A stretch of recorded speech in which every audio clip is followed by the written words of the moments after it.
Hello, my Teaserking family.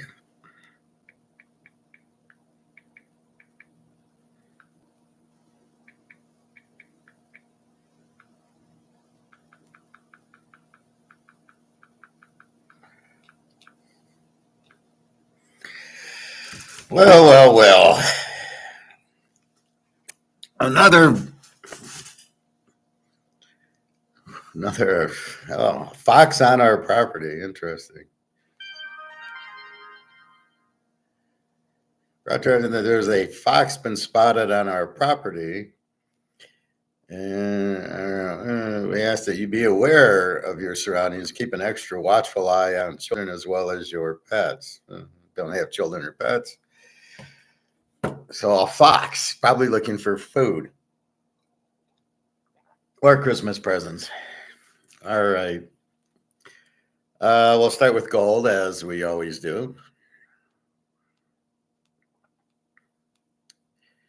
Gold I saw got hit a little bit around 9:30, 10. It is at 11:31. It is at 25.98. It's irrelevant as we know. Silver 28.83. All this means it's a good opportunity to buy. Again, the derivatives lowering the price so they can get out. That's all it is. Nobody is selling gold. It's got nothing to do with that. Now, how long the derivative lasts, we're all hoping that it's over soon, as we're hoping gold that Russia and BRICS start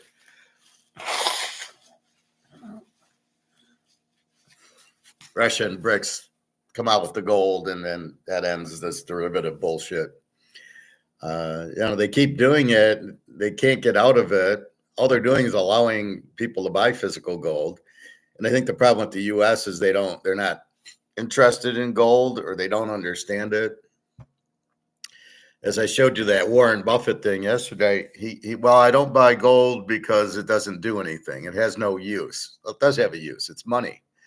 And when you crap on the money and make it worthless, then you need gold and silver as money because you fucked the money up. But he's not intelligent enough to see that. That's why I get on Warren Buffett, because he's an idiot.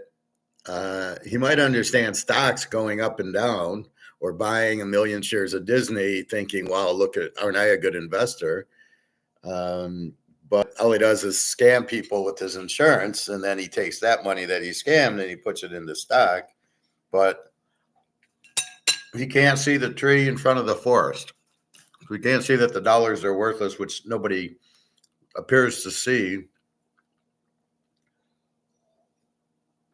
I was watching this thing on the U.S. wanting to buy all this Bitcoin, and you're just laughing at it because it's it's not money, but it's a store of value. How is it a store of value? How is it compared to gold? I love how they try to compare it to gold. It's so stupid. Gold you have, it's physical. They can't print more. Bitcoin, you have no idea how much they're printing. And when they're involved with ETFs, they're printing much, much more, because it's a leverage play. 2 ounces or 2 Bitcoin buys you 1 million or whatever, like they do in gold. 4% is physical, and the rest is paper. All they're doing is creating a paper Bitcoin, and the whole thing's just so stupid. But anyway, enough of that. So 25.97, 28.84. We were expecting 3,000 by the end of the year. We're not going to get there. We have one more day. Today's the 30th, and tomorrow is New Year's Eve. I can't believe it's New Year's Eve already. I can't believe how quickly it goes from Christmas to New Year's, right? That week, right? Well, a lot with football, right? It's football Friday, Saturday, Sunday. Tonight there's a game, and you get into that. All right, so let's go to football. Much more interesting anyway. And let's take a look at yesterday. What a day I had. It's just amazing. I'm amazing myself that I ran the table again yesterday. Okay. So yesterday we start off Tampa Bay over. They go over by 100. That's a winner. I don't play the Indy game because basically. I don't trust them. And actually, with Flock, it was Flacco against Locke. I don't know what happened in the game that the Giants scored 45 on it, but I didn't play it. Stayed away from Oakland, New Orleans, because who the fuck knows and who the fuck cares. I have the over in Green Bay, Minnesota. That was a lock. That hit. Buffalo and the Jets, I was going to play, but the cold weather and the wind talked me out of the over. And then I thought Buffalo would win, but I didn't really see clinching the 2 seed. I guess they didn't want to go to Baltimore, which makes sense. You could see the line going up. So the line tells you a lot. Miami, Cleveland, it was Huntley against Thompson Robinson. And Miami wins 20-3. That was probably a great under because of the wind off the lake. And Thompson Robinson's terrible, and Huntley's no thing. But I don't play that. I do play Philly, even though Alex didn't like Pickett. I get the last laugh because I told them that they're going to just run Barkley. And Philly wins 41-7. And I know they got the great defense. I was going to play the game over because I said 38. Go over 32. So my battle in the morning was Philly -1 because they have to win to clinch the division, or over 32. And I don't see the weather clears up. It was not raining. It was not much wind. I got Rush against Pickett. I like Rush, but CD Lamb's out. So I got Hurts out and I got CD Lamb out. So I'm like, but I still think it's going to go over 32. And they go 41-7, and the over was 38, was ridiculous. So I end up playing Philly -1 because I don't like they have to win, and they got the killer defense, and without CD Lamb, it might be close, but they're going to win, so that wins.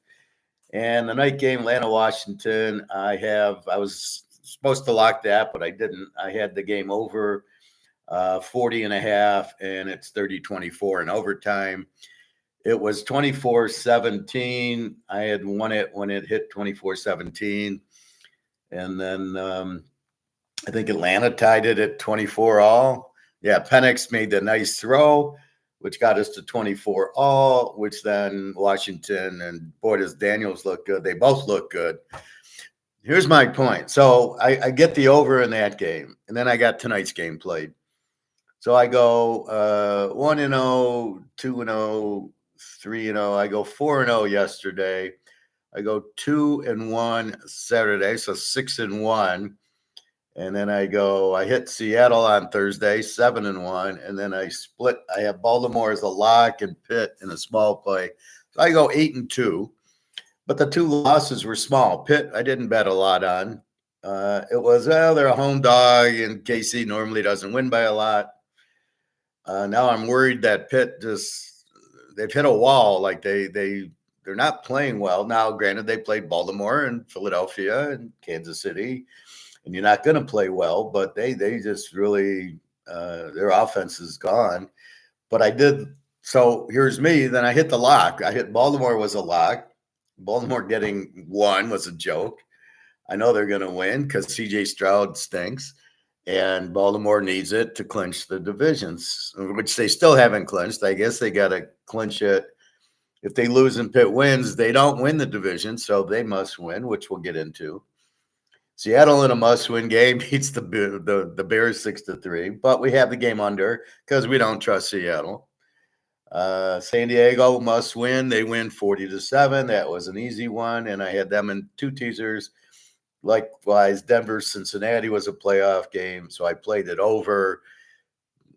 I know Denver's got a good defense. Cincinnati doesn't have a defense, and it goes 30-24. I believe that was overtime also. 24-all. 48. I'm over 43, so I've got the W, but I needed a late touchdown.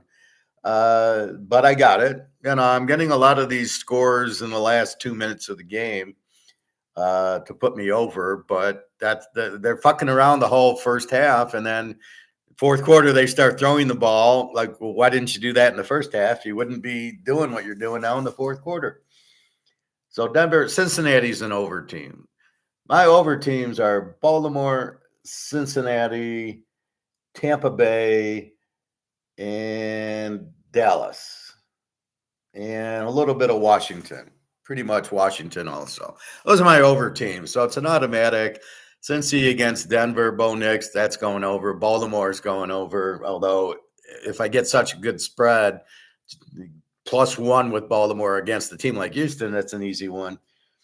Tampa over hits easy. Carolina, like I say, Steve Young did play. 48-14. Baker throws 5 touchdowns. I knew he would throw it. I mentioned that yesterday because it's a 30 defense, and he's going to light up a 30 defense. As I constantly say, you're looking at the defense, and if you have a good quarterback against a weak defense, he's going to light it up. Joe Burrow didn't really light it up because he was playing a 19 defense, but if he was playing Carolina, well, they did play Carolina, and I think he lit him up also. So that's why I keep score on the offense and the defense, because if it's a bad defense, I want to bet, and I do it in college all the time. I look for the Z team or the over team or the 30 defense, and if you get a good quarterback, you pound it. I mean, it's very simple. So then we get to Arizona and the Rams, and what the hell is this? 13-9? You need the game to get into the playoffs. Now they are in because Washington beat Atlanta and knocked Atlanta. Is no longer a problem, and they go and they beat them, and I'm like, okay, that's you got to be kidding me. It tells me a lot about the Rams. I don't understand. You got Pukanuka and Cooper Kupp, and you got Williams, the running back, and you got 13 points in Arizona, who doesn't really have this great defense. They got a 23. Buda Baker's good, but that's about it. So, now you got to scratch your head on the Rams playing them over. Now, they put up 40 points on Buffalo and then 13 on Arizona in a must-win game. They either choked or Arizona's got a much better defense than we think. Tampa Bay, as I said, Baker's going to have a big day against Carolina, and he did. And Steve Young, 14 points. Indy and the Giants. Indy needed the game to have a chance, which they would have got because Cincinnati beat Denver, and they lose to the Giants, and they give up 45. Very strange day. I got to check the box score, how many pick sixes or punt returns or turnovers there were. Because the Giants don't score 45. They did have, it was Flacco against Locke. Flacco did throw 2 picks. Locke, I don't know what he did. Again, play against Indy is now 16-0. So we got a perfect bet against Indy. We'll see who they're playing this week. It's in the division. All these week 17 games are within the division. Oakland, New Orleans, we don't care. O'Connell against Rattler. Rattler throws 2 more picks. 25-10 Oakland. Who knows? Green Bay Mini's up 27-10, and Green Bay finally started throwing the ball. I don't know what they were doing. They were running Josh Jacobs the whole game into the line for 3 yards. You're like, throw the fucking ball. And so they finally did in the fourth quarter, and they're going from 27-10 to 27-25. Again, they go for 2 on the first touchdown. Makes no sense.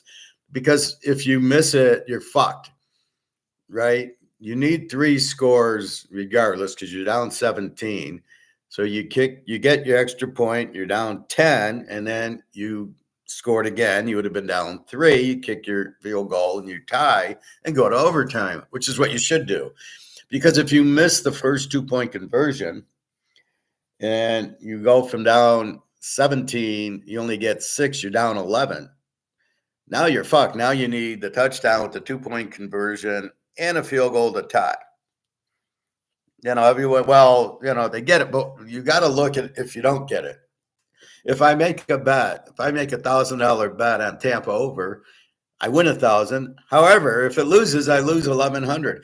You can't ignore the other part of what's going on, which is what these coaches do, and they got their heads so far up their asses. They're really stupid, these coaches. I was watching, I think it was Atlanta, Washington, and they went for it on 4th down a couple times, and you're like, I think Cincinnati did that too. You're like, what are you doing? And they didn't get it. I love the play call. Let's run into the line, and we don't get it. And you're like, yeah, of course you're not.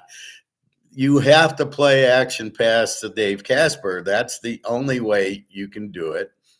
You cannot run into the line and expect to get it. What are you kidding me?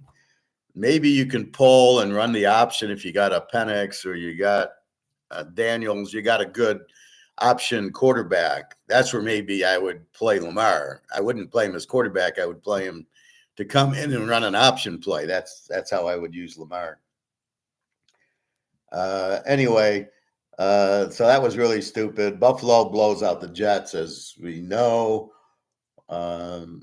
Buffalo at home, it was really windy apparently, and they still put up 40. That's why I say you really, the rain. I don't know if we had any rain games. We were supposed to get a little rain. Atlanta, Washington, I didn't see any. So I'm questioning these forecasts. I'm looking. I'm worried. It's raining. It's windy, and I didn't. Did it rain in Tampa? They got 48 points. Like I say, rain doesn't really hurt you. So Philly needs the game. They win it with Pickett. So Alex can relax on Pickett because you don't want to bet on Pickett. You're not betting on Pickett. You're betting on Barkley and you're betting on the defense. You're not betting the quarterback very often. You are if it's, and I'm not even betting Hurts. I'm betting Barkley and the defense. Philly, I bet, is the defense. Washington, I'm betting Daniels. Atlanta, now I'm betting Penix. Atlanta, Washington, beautiful game, 30-24. Now, here's my point. Penix is in his second game. Would you rather have Penix or Caleb? It's not even close. I'll take Penix 1,000 times over Caleb. Penix goes back. He sits in the pocket. He reads, and he hits these guys on their numbers. Does Caleb do that? Caleb gets the ball. He starts running around, can't handle pressure, and throws a lot of interceptions and doesn't hit the guys. A lot of passes are overthrown, not accurate. And this is my point. Now you understand both me and Atlanta. He was the best quarterback. He's better than Daniels and Bo Nix. Right? This is the second game. He goes to Washington. It's a playoff game. He looks fine. He looks like a 10-year vet who's the MVP half the time. And so does Daniels. They both go back to pass. They nail the guys right in the numbers. Look at the touchdown at the end. Does Lamar do that? We know Caleb doesn't do that. Penix hits the guy, small window, hits him, touchdown. We go into overtime. Okay, that shows you the quality of Penix, and it also shows you the quality of Lamar and Caleb and Hafton, CJ Stroud. They don't do that. They don't keep their guys involved, right? I would bet Atlanta with Penix against anybody. Baltimore, Pittsburgh, Kansas City. He's that good. And he showed you that by coming on at the end and throwing the touchdown pass. That's what I look for. That's why I knock Lamar and CJ Stroud. They don't do that. We saw Lamar against Kansas City. Throws a touchdown and they win. Can't do it. He can't. He's got too much happy feet, and he's not a Penguin, and he can't. He's not accurate at all. He gets guys open. I don't know why. I think because you got to play zone against him because he'll run on you. So they have a lot of zone patterns to prevent Lamar from running, which makes it the guys easier to get open. And then, I mean, he throws the ball like a shot put. He's not a good quarterback at all. And they keep wanting to promote him for league MVP. So he's the most valuable player in the league. Are you not looking at Mahomes? You're not looking at, I would say Darnold should be right up there the way he played. Joe Burrow, you're telling me Joe Burrow is not the best player in the league? Unbelievable. So this is why we watch. So now we've got Bo Nix, and we've got Daniels, and we've got Penix. And I told you those three would be the quarterbacks. Um, we don't know. Drake May is not it. Does he look like Daniels and Penix and Nix? No. If you put Penix on New England, they would have won a lot more games and scored a lot more points. That's why I laugh when they draft these receivers very high. Marvin Harrison, he's terrible. The other kid, who else? The only, I don't know. You got to be careful drafting these receivers so high. Marvin Harrison's a joke. Now everybody's talking about the guy in Jacksonville. So I checked him out yesterday. Oh, he played for LSU. Oh, surprise. There's a good receiver from LSU. So Neighbors and this guy, what's his name, Thomas or Robinson or whatever from Jacksonville. He's a first rounder out of LSU. What did you expect? This is why I knocked the Alabama receivers. You can't name me two good Alabama receivers who are in the class of Jefferson and Chase, and now this Robinson and Neighbors. It's not close. Hey, Pedro. I'm fine, Pedro. How are you? Merry Christmas. Happy New Year's. Let's make some money on the playoffs and the bowl games. So, I mean, this is the point. This is why I kind of bitch about what college you draft from. I would rather have an LSU receiver over an Alabama receiver all day. I can't name I got Jerry Jeudy, who sucked, who now had a decent year at Cleveland, probably playing for his contract.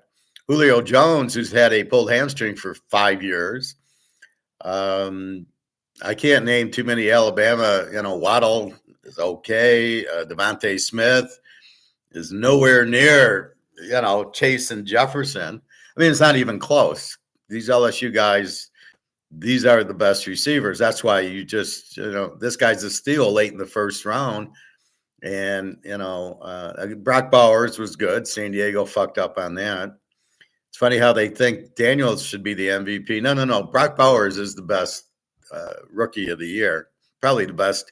Probably he should be the MVP, not Lamar. That's a joke. Merry Christmas, Happy New Year's. What's your opinion on bricks? Well, if you listen, but I'll review it with you anyway. So we'll change course for a minute. We'll get back to football. We'll go through next week's lines.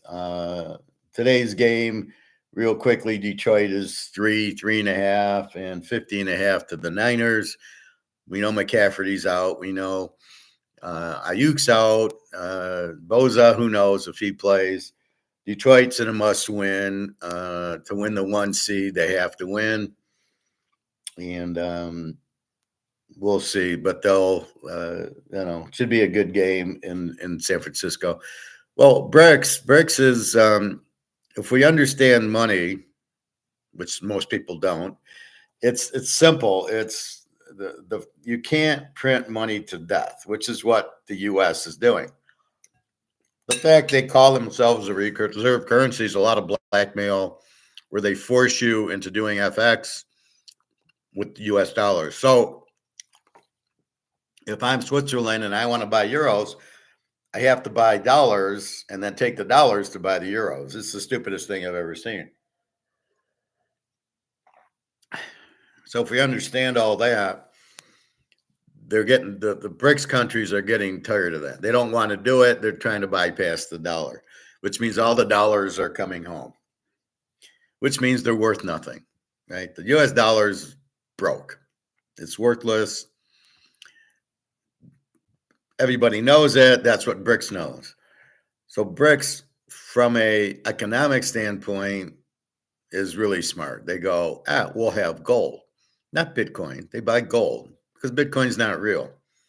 Gold, we know, is strong because you can't print or inflate it. So their idea is we'll buy gold, and we'll have gold-backed currency. And that'll be it. And that's what we'll use. And since the U.S. won't let Russia use the dollar, they have no choice. So we're creating BRICS and we're creating them to use gold-backed currency because the ruble sucks, and the Chinese want all the printed currencies are worthless, and they're all going bankrupt because the system's set up where you do Social Security and your military and your debt, you keep printing money and printing money, and as we know, if you keep printing, it goes to zero every time, 100% of the time. It has to, because the more you print, the less it's worth. And eventually it's only worth something if somebody will buy it. So if I have uh, I have my Mahomes card and it's only worth something if I can sell it to somebody. And that's where we got the Barry Bonds card, where it should be worth more, but because he did steroids and he's not in the Hall of Fame, the demand is far less. But with Mahomes and its 50 count, we know that the value is far more. So again, the demand creates the value. If somebody wants something, it's worth something. If nobody wants it, it's not worth anything. Nobody wants the dollar because you've printed it to death and you come with strings attached. Well, if I loan you this money, I get your firstborn child. So BRICS is smart where they're saying we're getting all the gold, which is a genius move. All the central banks have the gold. The US has no gold. Canada and London and England have no gold. So the last thing they want to do is see the gold price go up, and BRICS is going to force the gold price up because they've gotten rid of most of the derivatives. It's all physical, and that's what we want to own, and that's what they own. China, 60,000 tons. Russia, 20. India, 20. I'm sure Saudi Arabia has 10, 20,000 tons also. So in the scheme of things, BRICS will trade amongst each other. They don't need the U.S. And face it, I don't want the U.S. dollar. Who wants the U.S. dollar? It's worthless. But people don't want to admit that it's like Lamar. Lamar should be the MVP. Well, he's not that good. No. Daniels and Penix are better than Lamar. So people don't want to admit it, or they want to face the consequences. So I think BRICS will have sound money, which is the key to an economy, is the sound money. So I like BRICS. I think they're smart. I think they just want to do business. But as Putin said, I don't want the dollar is just like a candy wrapper. It's not worth anything. So it's not like they want to trade with the U.S. anyway. And then you add these tariffs to BRICS, and they're laughing, going, "Fine, we won't deal. What do you guys sell anyway? We don't sell anything. We don't make anything. Everything gets made in China." Pedro, I remember last time you said the U.S. dollar is going to zero. It's probably already there. What do you think of Trump when he said he won't let BRICS come into power? Well, Trump has no say in it. They've got the gold. And if they have the gold, what is Trump going to do? Who's Trump? The real guy in charge is George Soros, as we know. He doesn't like the U.S. He's a Nazi. And he wants revenge for World War II. What can Trump do? We have no military. We've given all our weapons to the Ukraine. We have no money. It's all worthless. We have no gold because we've already sold it to China. There's no gold in Fort Knox. And if there is gold, it's China's gold that's in Fort Knox. They just left it there. But there's no gold. The U.S. has no gold. They've missed the boat. That's the key. The key to surviving, the key to your country being successful is gold, is sound money. Like idiots, we're printing our money to zero. And because of the petrodollar dying, we printed a lot of money because you had to use U.S. dollars to buy oil. Not anymore. Saudi Arabia said, we don't care, and we really want gold for oil. So Saudi Arabia will take anybody's dollars, which means China and Japan are getting rid of their treasuries and buying gold with them. We don't need it to buy oil from Saudi Arabia.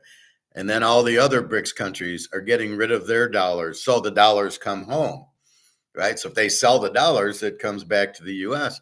Well, that's more inflation. So the dollar is very much worthless, but the government has a say to say to Kroger's, you have to accept it. But I'm starting to hear of companies. There's I think it's an Oldsmobile or a GM dealership.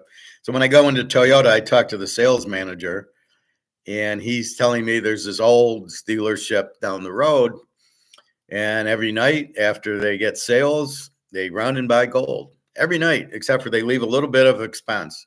So I'm starting to hear of more and more stores doing this. I do it. I get my paycheck.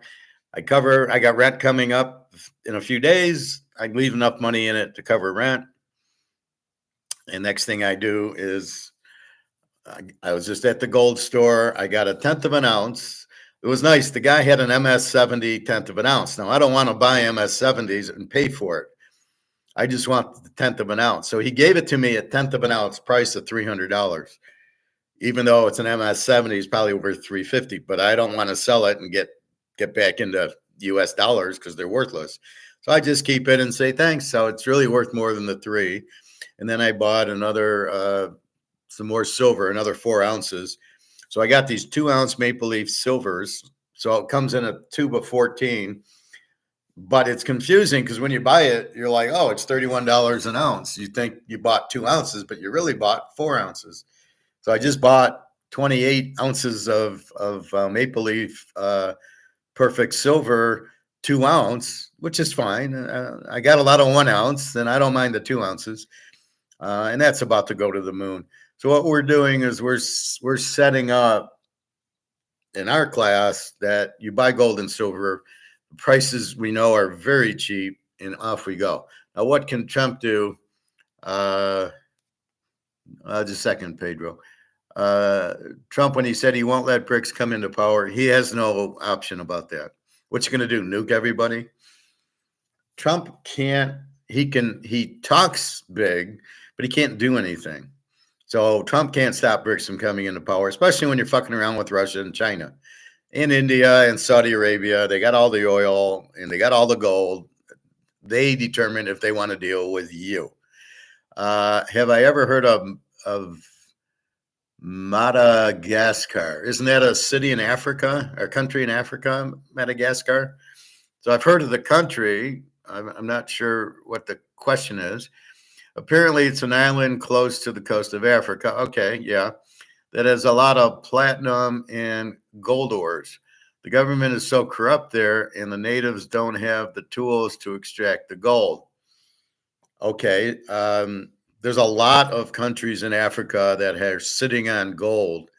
China just found a big gold vein in some province in China that they'll dig out.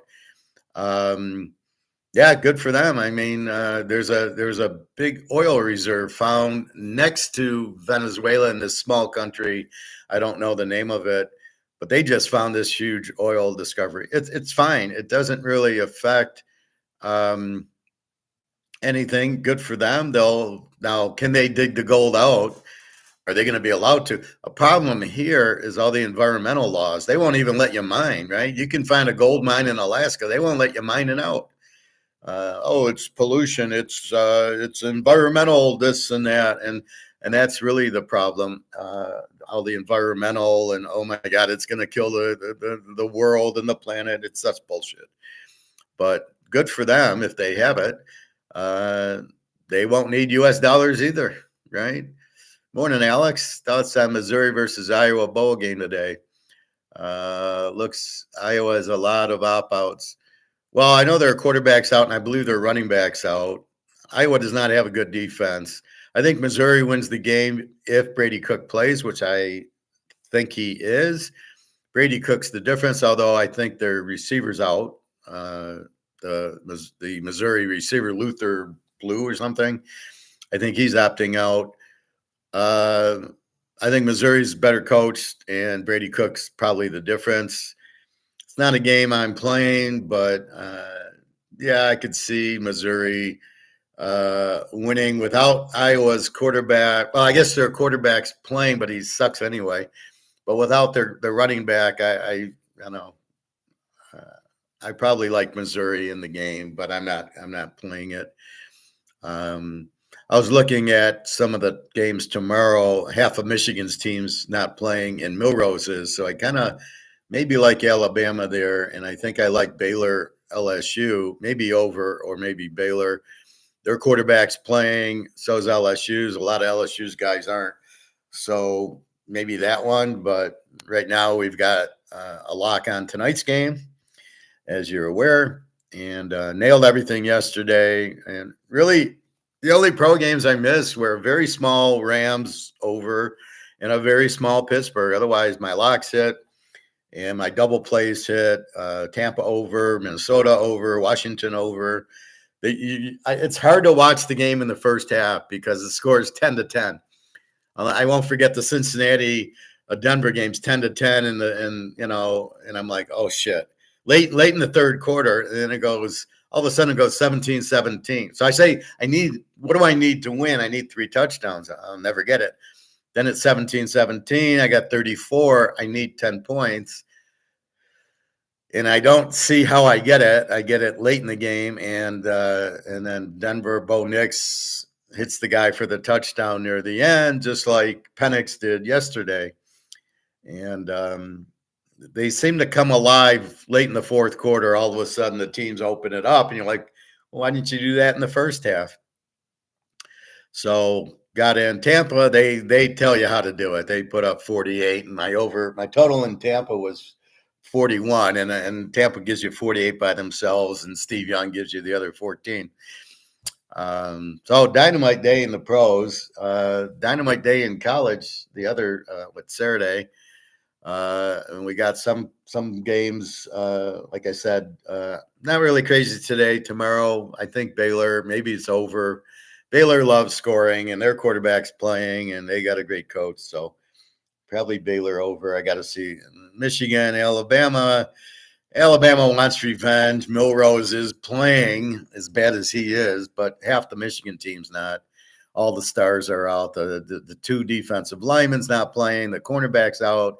Loveland, the only guy who's on the team that's any good, is not playing. So I think Alabama rolls them, because if it's up to Michigan's, even that Orgy's not playing. So it's the one quarterback who sucks. I mean, what are they going to do? So I think Alabama takes them, but we will see. Love Bama and Baylor. Michigan and LSU missing a lot of key players. Well, so is Alabama. Don't kid yourself. But Baylor, they're good. Well, Michigan's running backs, but their quarterback's playing, who sucks.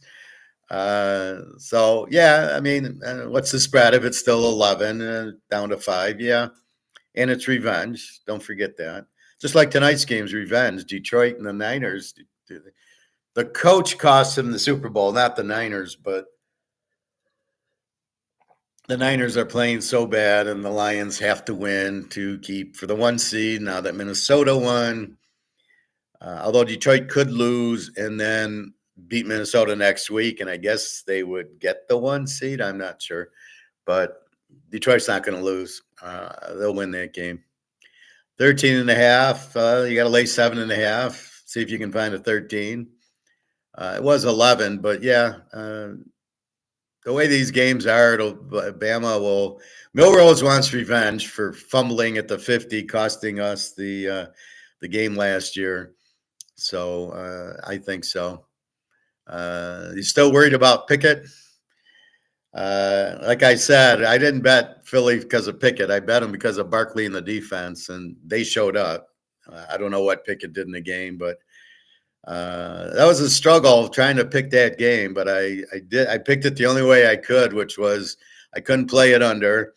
And although I thought about it, but it was too low. And then I couldn't, without CeeDee Lamb, I couldn't take Dallas, which left me Philly in a must-win game that I figured, well, they'll at least win by 3 points. I didn't know they'd win by 40, but yeah, there's always a method to my madness, and it's not I wasn't betting on. I don't bet on her. I don't like Hurts either. You see yesterday's game, right? Daniels against Penix.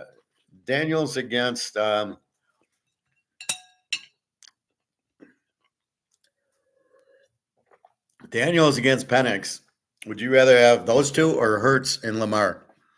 It isn't even close. Neither Hurts or Lamar is at the level of Penix and Daniels. And if you're the Bears, how good are you feeling? We drafted Caleb. We could have had Daniels and we could have had Penix. And I'm telling you, Penix is the best. He's better than Daniels, even though Daniels looks really good. Penix won, he scored the late touchdown. A bullet pass hit him right in the numbers, and Kyle Pitts is terrible. He dropped so many passes. I'm shocked it was Kyle Pitts that caught it. But what a wasted draft pick he is. But look at what Penix did, right? Came back, and he tied the game, took it to overtime. And notice they didn't go for two. They go to overtime. That's what you do. You give yourself a chance. You don't go for two and lose the game. Because Cincinnati, if they would have just kicked the extra point against Baltimore, they go to overtime. There's a good chance they win with Burrow and Chase. They'd be in the playoffs now. Now they're looking in. They need They need Miami to lose and Denver to lose for Cincinnati to get in, even though they beat Denver. And it's just because they lost to New England and all that shit teams. That's what's really killing Cincinnati now. And then they lost to Baltimore twice. They should have beat them both times. And the Kansas City game with a bullshit pass interference, so they win that game. You don't want to face Cincinnati in the playoffs, even though their defense is struggling. You don't want to face Burrow and Chase. So be careful there. Back to you, Pedro. So there's a lot of places that have a lot of mines, gold mines, platinum, silver mines. There's got to be a ton of those, but it doesn't pay to mine the silver because it's so cheap because COMEX is keeping the price down. So we must understand price fixing, which we do, and everything is pretty much manipulated as we know. So gold is much, much higher. And so the question really is for me is, well, yeah, I know gold's manipulated and I know it's 2,600. Why should I buy it? Why will it not stay manipulated? And the answer is BRICS. Because BRICS has all the gold. They don't, why would I want the US to price my gold? That's how it used to be, because the US used to have 8,000 tons of gold. The US has zero gold. And yet they're pricing gold that is controlled by China, Russia, India, and BRICS, and all the BRICS central banks. To join BRICS, you're going to need a gold-backed currency. That's why all the central banks are buying gold. And sometimes Egon confuses me. He says, well, they don't want to buy it all at once, so it'll raise the price. What are you talking about? It's not going to raise the price. The price isn't set by how much is bought. It's set by COMEX and derivatives. It's all derivatives. He talks about that. I was watching one of his new ones, and he says, yeah, it's definitely manipulated. But here's where BRICS comes in. And two things that Egon says. The first thing is he's saying that, you know how he does the stadium full of water. It doubles every minute. And in 50 minutes, the whole stadium's full of water. But after 45 minutes, it's only 7% full. And then it starts doubling up. And then in the last 5 minutes, it fills. He says, and we're there right now. So it's about to go. And that's why I say just buy it.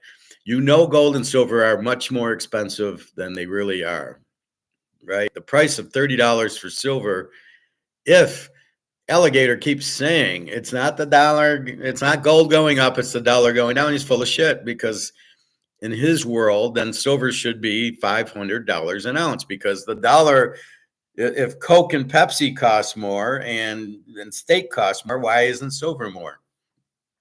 So he misses the point terribly that it's price fixed, and gold and silver go up based on demand. So if 100 people want my 50 count Mahomes card, it's demand raising the price, not the value of the dollar going down. And then we can talk about alligator today.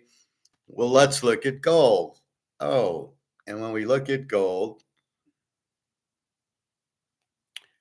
so here's where alligator is fucking clueless. We see gold at 2602. Okay. It went from 2620 to 2596. Why did it go down? The dollar didn't strengthen. The dollar can't strengthen. It's impossible for the dollar to strengthen because it's based on printing the dollar. That's the inflation. You're inflating the supply. The more you print, the value drops. Well, you're still printing the dollars. You got this debt payment of $1 trillion coming up. You got Social Security, Medicare, you've got the government jobs and pensions that you just print money out of thin air, and you got the military. So how can the dollar get strength? It can't, because you keep printing it and it keeps going down. That's why I say it's zero, Pedro, because it's like I say in the Titanic. If we're on the Titanic now and the boat's going in the water, I'm not going to say we're sinking. I'm not going to say we're 80% sunk. I'm going to say we're sunk, because the water is coming in, and the only thing that can happen is it sinks, because I think ahead and I see ahead and I go, well, the water's going to keep coming in and the boat's going to sink. And that's how I view the dollar at zero, because it's just, there's no way to stop it. You got to keep printing money for the debt interest, for the military, for all the Social Security and all that. You have to keep printing.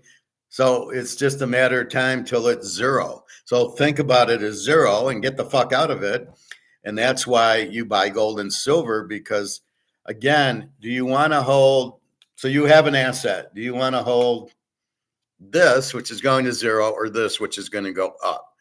Because it's Mahomes and it's only 50 count. And because it's limited, it's going to go up in value. And because this is printed to death, it's going to go to zero. Which would you rather hold? Well, it's pretty obvious. I'd rather hold this. Now let's pretend this is gold. So we know gold is undervalued and going up. Do I want to stay in this, going to zero, or do I want to go in gold, going to the moon? So that's when you get paid, that's your first question. Do I want to hold the dollar going to zero, or put it into gold and silver, which is going to go up? So I get paid every Thursday, and I go and I pay my bills, and whatever's left, I go buy gold or silver. And the only thing pissing me off is my guy's not selling quarters or half ounces or very little tenth of ounces. So I end up having to buy silver, which I'd rather buy gold, but I'll take the silver. What's happening is he can sell it to the wholesaler, the quarter ounces, for like $8.50, but he sells them to me for $7.20. So he says, well, if I can get $8.50 for them, I'm selling them to the wholesaler, because the wholesaler, that shows you the demand for gold's going up and up and up. So he's still cheap, and but he doesn't have a lot of quarter ounces. He says, well, you got to buy 20 of them. Well, 20 times 700 is like what, 14,000? Well, I'm not going to do that. I just want to buy. My point is, I can't buy an ounce every week. I don't have, I got bills to pay. So when I get paid, but I do have that 700 I can come up with to pay for the quarter ounce, but I don't have the 2,800 to pay for the ounce. So as long as I don't have that, that's why I want the quarter ounce, because I want to keep buying gold. I don't want to stay in dollars. So I told the guy, my biggest problem is when you stop taking dollars for the gold.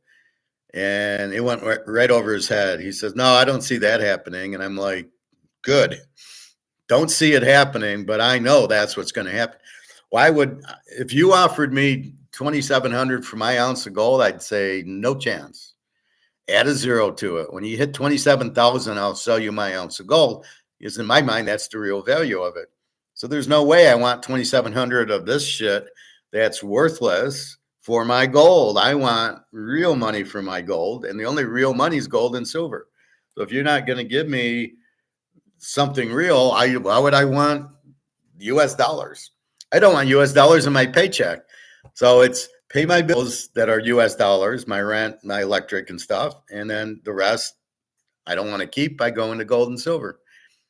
And that's what I'm doing. Now, these are priced in dollars, so I really don't want to sell them now. I want to wait till they go into gold, and then I'll sell them. Now, I could sell some of them and then buy gold with it, which, I can do. But we'll see. I got to get these graded to sell to get a real value on it. But that's what it is. BRICS is simply buying gold because they're not idiots. They see, especially Putin and Xi, they understand gold. They understand they want to buy the gold. And that's the real money. And they understand the dollar's worthless. So they don't, you think they care if they sell to the dollar, to the US? Putin doesn't care. He's got 20,000 tons of gold. I don't think he really cares if he buys, what does the US even sell? He doesn't need oil. He's got oil and gas. Anything he needs to buy, he can buy from the Chinese like we do. What do we actually export? Do we have a product we actually export? Cars? Yeah, maybe, but they make good cars in Russia, China. You can go to Germany and buy the cars, although they're having problems. So that's what you have there.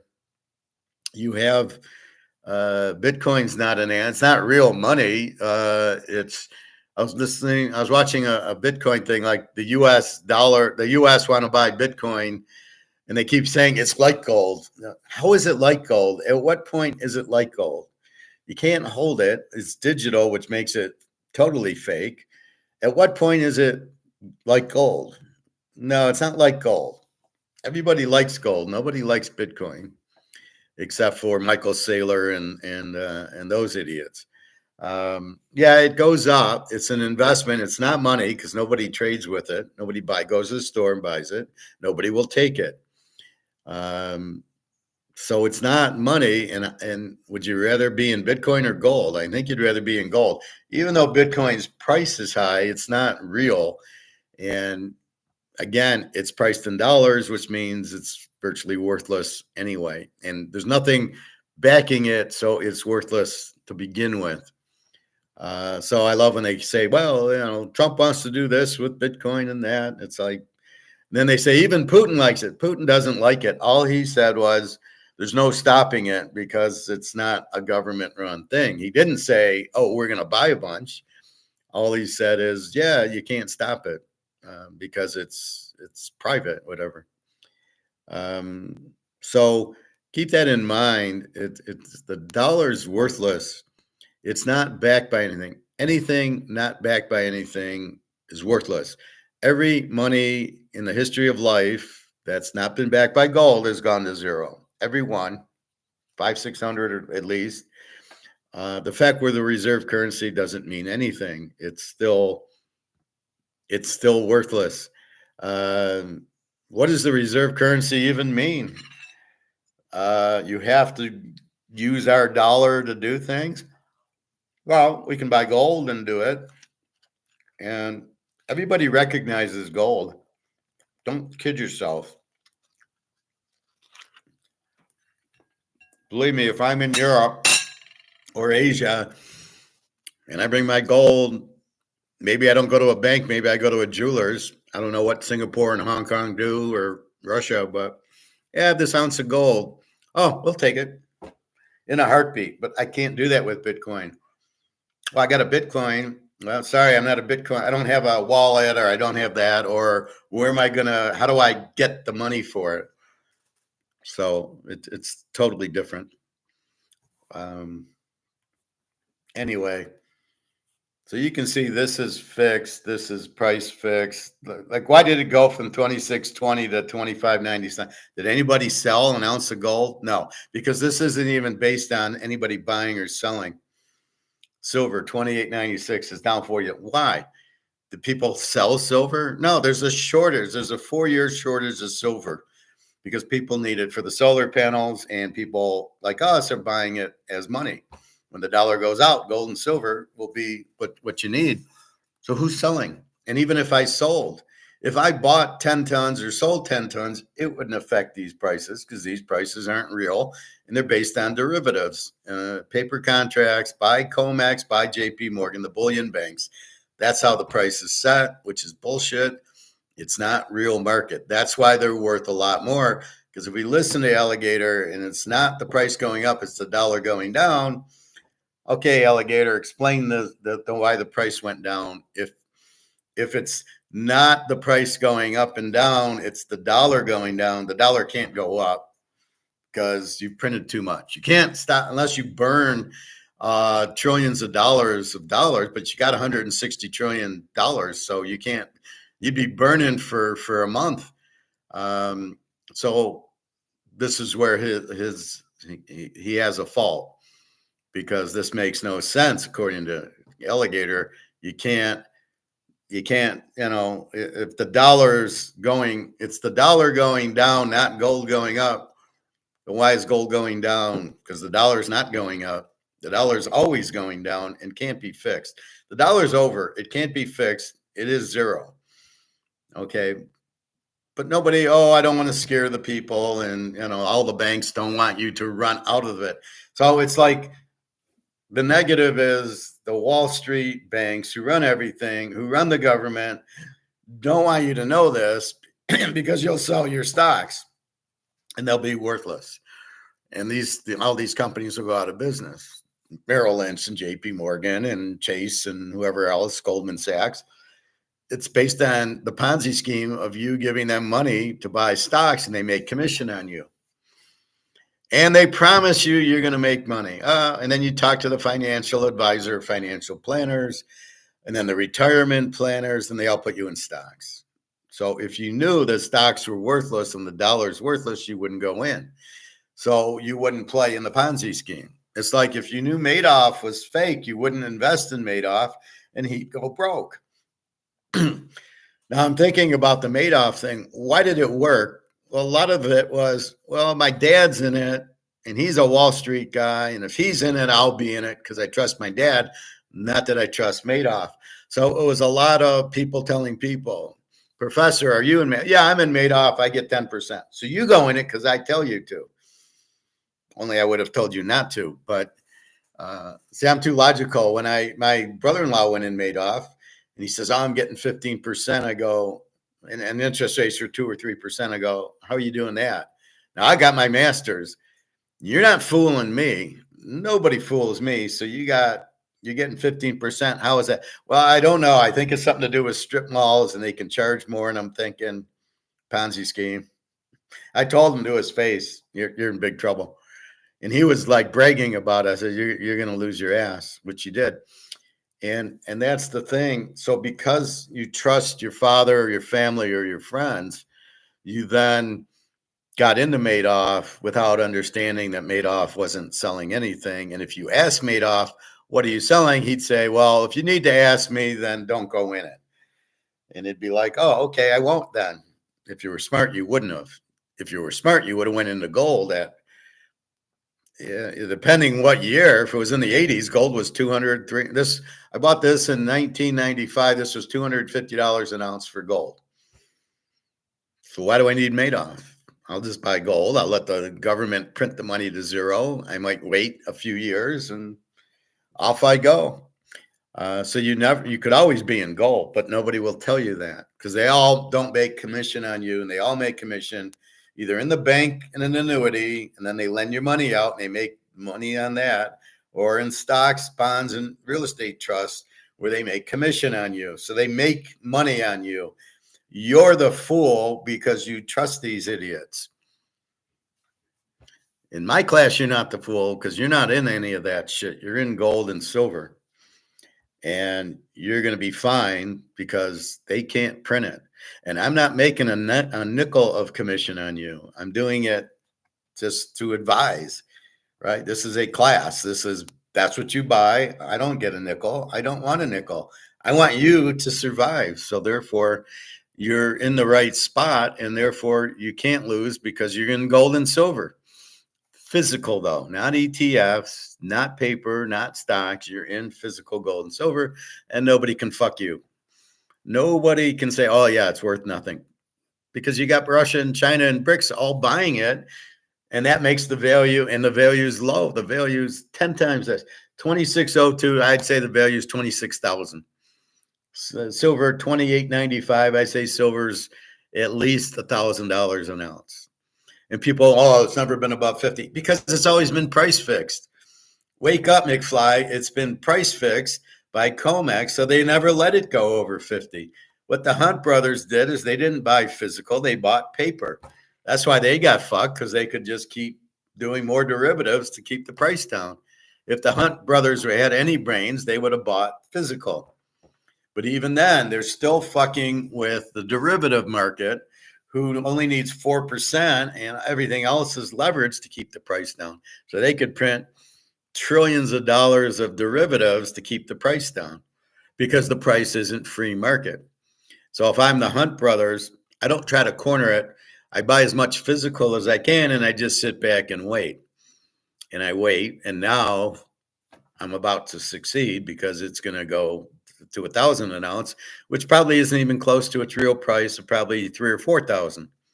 Forget the solar panels; it's money, and your only alternative is this shit. And your only other option is gold. But as gold gets to 10, 20,000 an ounce, you're going to be in silver.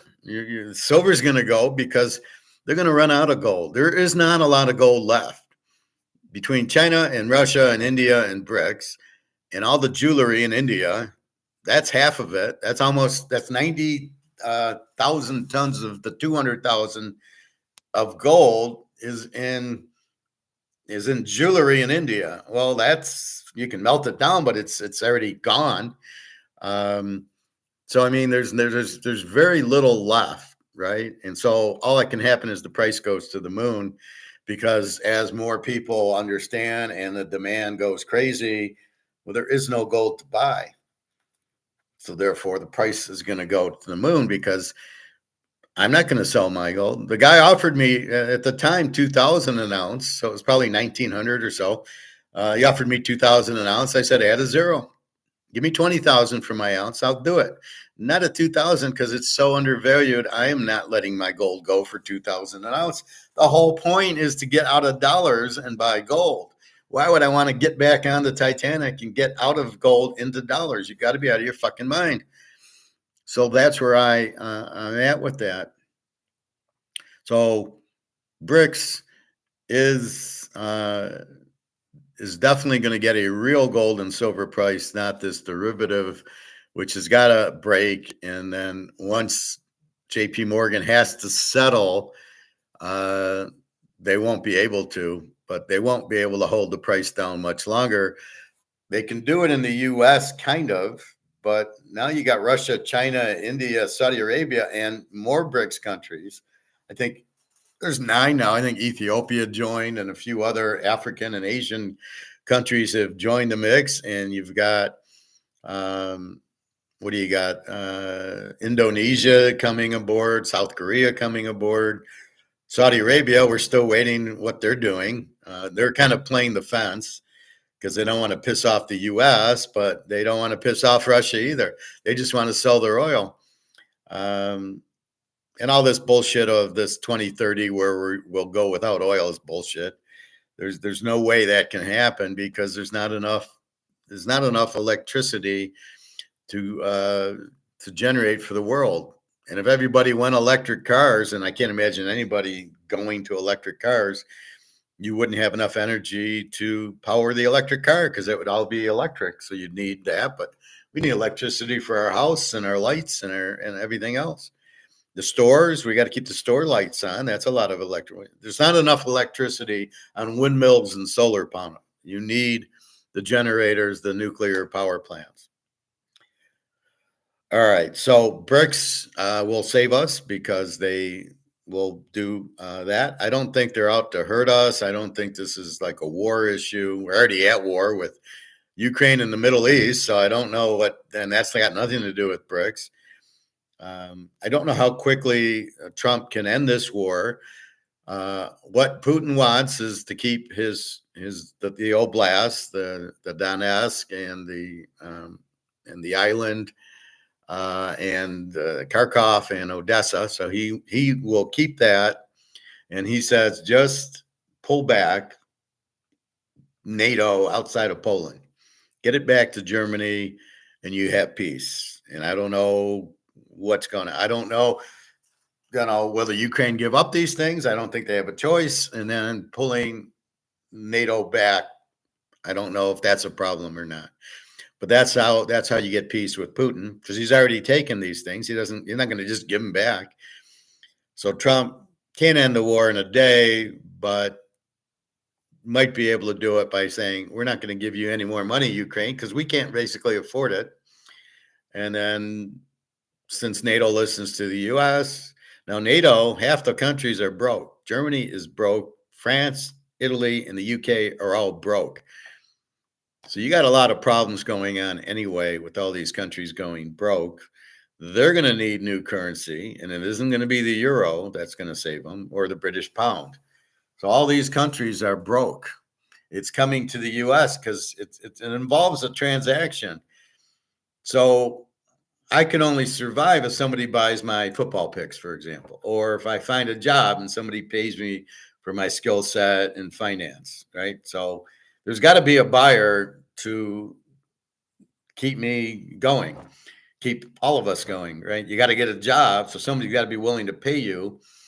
So there's got to be stores or companies that you can go to make money. And if there's no companies, you can't work. You got to figure out something else. And who are we going to sell to if half of Europe is bankrupt? Right? We can't sell. We can't, Germany can't make cars, so they're fucked. And then Italy, nothing, and France, nothing, and the UK, nothing. So who do we sell to? We're not selling to Africa. We can't sell to Russia because we've got sanctions on them. China, they don't need us. And the rest of BRICS are going to buy from China. So we don't have somebody buying from us. We're fucked. So anyway, that's the real problem, right? We're fucked because there's nobody to buy from. All right, let's go back to football. So tonight we got a game, Detroit 3.5.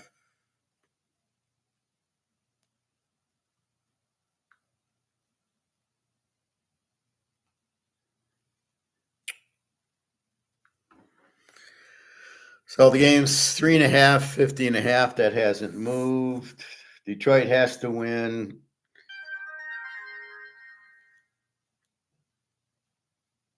I don't want the Venmo credit card. So let's go to next week. Now we start with Saturday. I believe it's Saturday, the 4th. Yeah. So we start with Cleveland at Baltimore. Baltimore needs to win to clinch the NFC East, because if they tie with Pittsburgh, Pittsburgh apparently gets it. Pittsburgh's playing like shit. Baltimore's got Cleveland, who did beat them, so I would think Baltimore should be good. Now, I don't like looking at the line. I like to make my own line and my own score. We'll go through my scores from last week. Then we've got, also on Saturday, Cincinnati and Pitt. Now, Cincinnati has a chance. So no matter what Baltimore does, if Cincy beats Pittsburgh, Pitt's in the playoffs, Cincy's going for the last wild card between them and Denver and Miami. So Denver's got to play KC, but KC's clinched the 1 seed. Is KC going to play? Mahomes with the ankle, is he going to play? Well, who knows? But that's what we have. So we've got to see. But Cincy on Saturday has to win to have a chance. If they lose, then Denver might be in. If Cincinnati loses and Miami loses, now I don't know how Miami's in this, but if they both lose, then Denver's in, because they've already got the 9th win. So we'll see. But so Cincy must win to force Denver to beat KC, which I don't know how easy that's going to be, even though KC's locked up the 1 seed. Then we've got the New York Giants against Philly.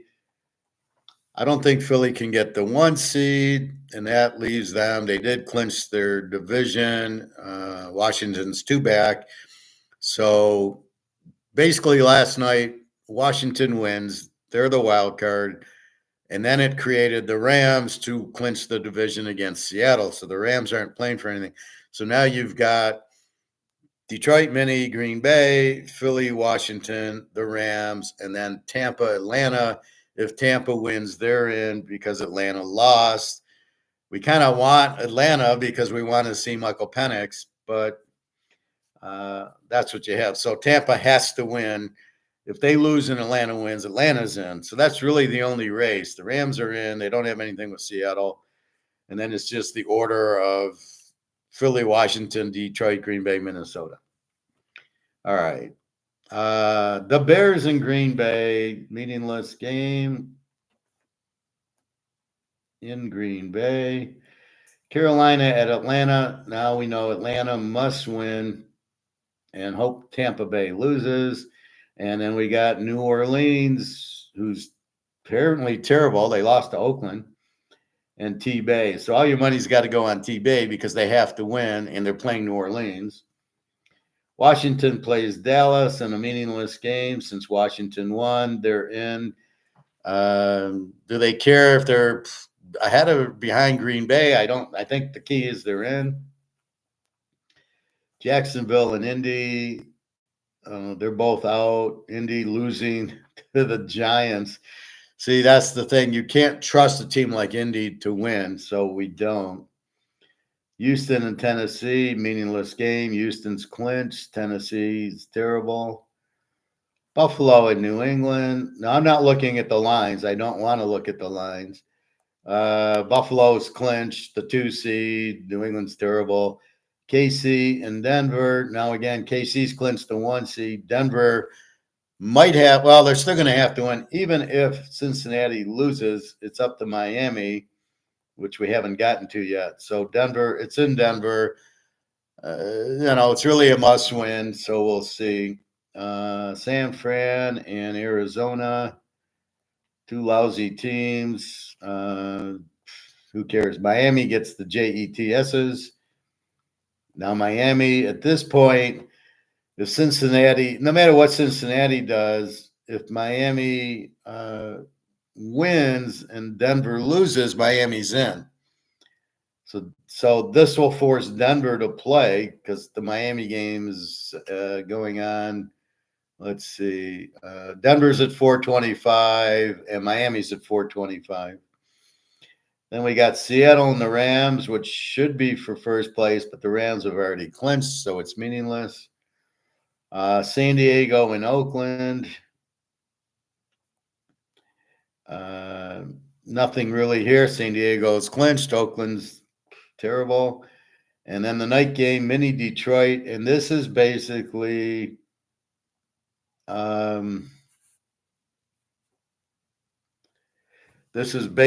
for the 1 seed and the division. So Philly can't catch either of these teams for the 1 seed, which leaves the winners the 1 seed, the losers the 5 or 6 seed.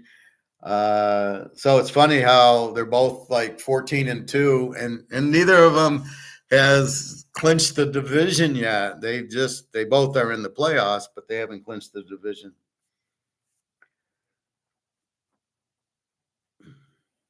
So I haven't done my statistical work yet. I can tell you Minnesota is now 30-3 in a teaser. And since I've been noting this, they were like 25-3. They've won every week in a teaser, including yesterday, where they were getting the line was 1.5, so they get 4.5. They win 27-25, 30-3. And I kind of thought that's what was going to happen because Green Bay is 29-5 in a teaser, is now 30-5 in a teaser. So in a game where they were both strong against the teaser, that's exactly what happens. They play close, and both teams won. Green Bay fucked around the whole first half, running Jacobs way too much. I thought it cost them the game because they didn't really wake up until the fourth quarter, and all of a sudden they start throwing. You're like, where the fuck's this been the whole game? And that's where the coach loses the game for you because he plays too conservative in the beginning instead of opening it up. Minnesota couldn't stop these guys.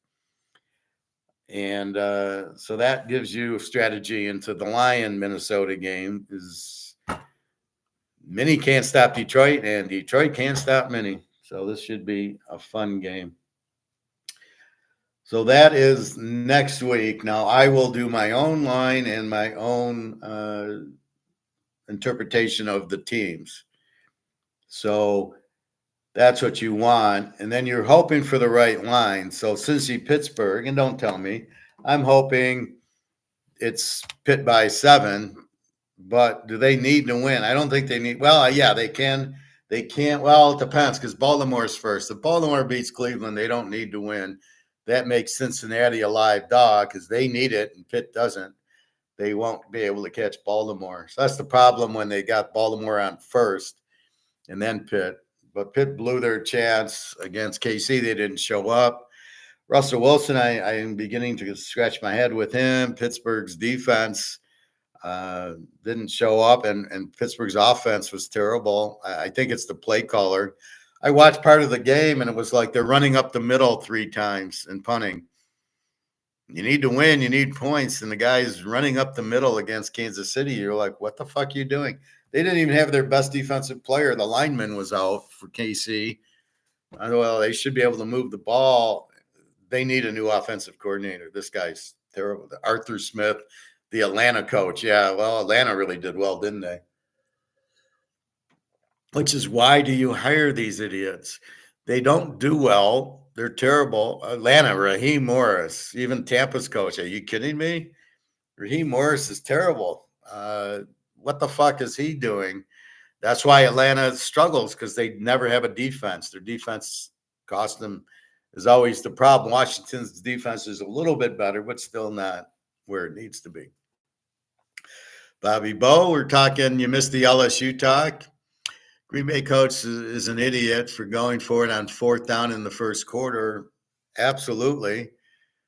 Greenway lost all the momentum, Green Bay, once he decided to do that and got stopped. Well, that's what Tom Brady said.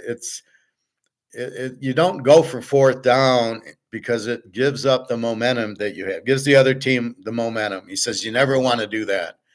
You had the ball at the 20, you kick your field goal. I guess they were down there earlier and they kicked a field goal. Well, that was what they should have done. But, okay, even if they get it, let's say they got it. They're still 1st and goal or 1st and 10 at the 20. It's still not, you're not going to get it. It doesn't guarantee you a touchdown anyway. Take your points. And I'm really beginning to get really upset about these announcers. Every time they go for 4th down, oh, it's good. He's aggressive. What's with the aggressive? This is football. This is not about aggressive. This is about being smarter than the other coach. You've got to be the smart coach. And that sometimes is prudent to kick your field goal. And sometimes it's prudent not to go on 4th down, but to punt or kick the field goal. You have a defense, play field position. In that case, you're 100% right. Green Bay should have kicked the field goal, going up 6-0. As it turns out, they would have won the game if the idiot would have kicked the field goal. Instead, and then the play call, oh, he ran into the middle of the line. I love that play call. Yeah, that'll fool them.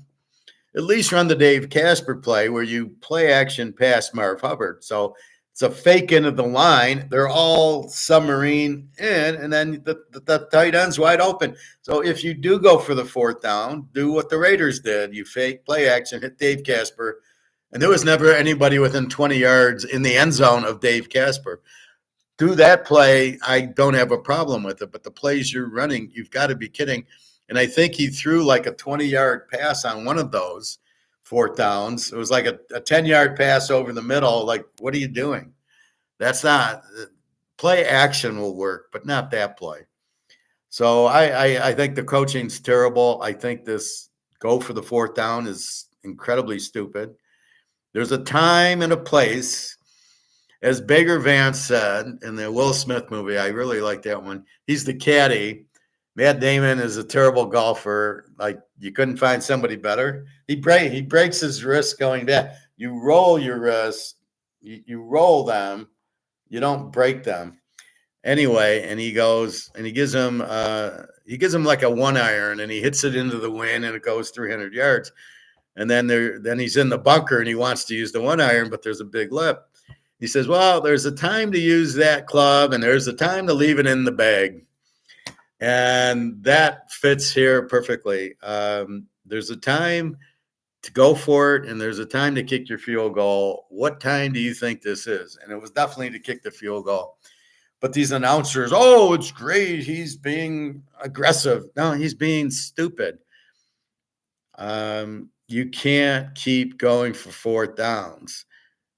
You're an idiot. I don't care who you are or what you are. You're an idiot for going. There's a time to go and a time not to. And it's only if it benefits. You never go for it on your own 30 or your own 40 because there's no benefit. Okay, you get it. What was your benefit?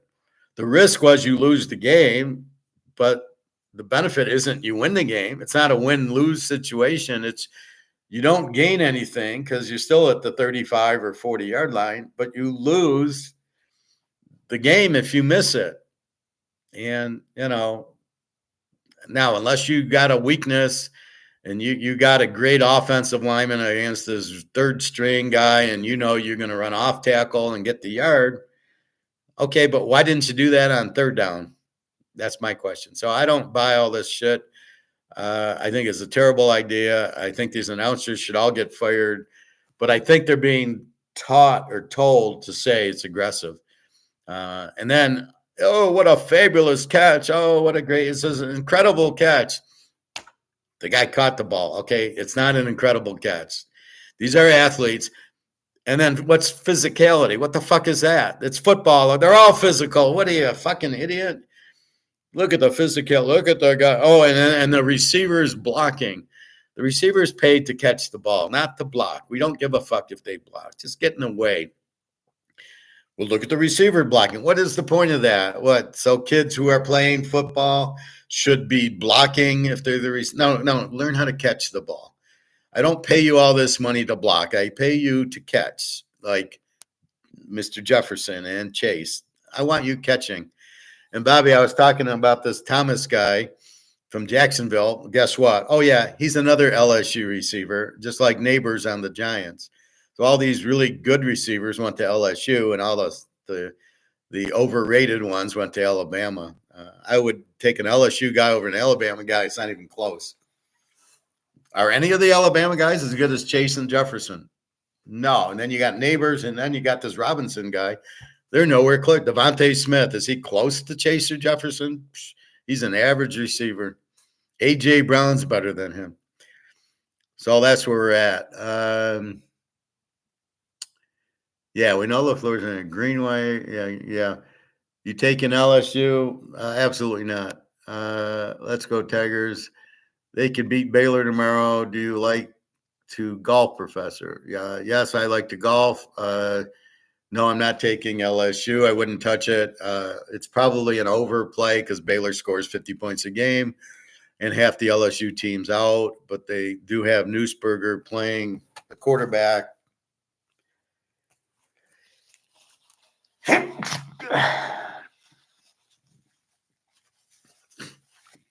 As Baker Vance said, there's a time to play LSU and there's the time to leave them in the bag. And this is one of those times. Let's see the college odds. We'll get back to the pros. So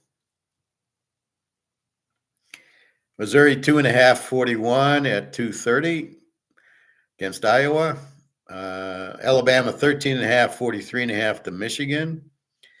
Louisville 2.5, 49.5. I know their quarterback's not playing Shaw.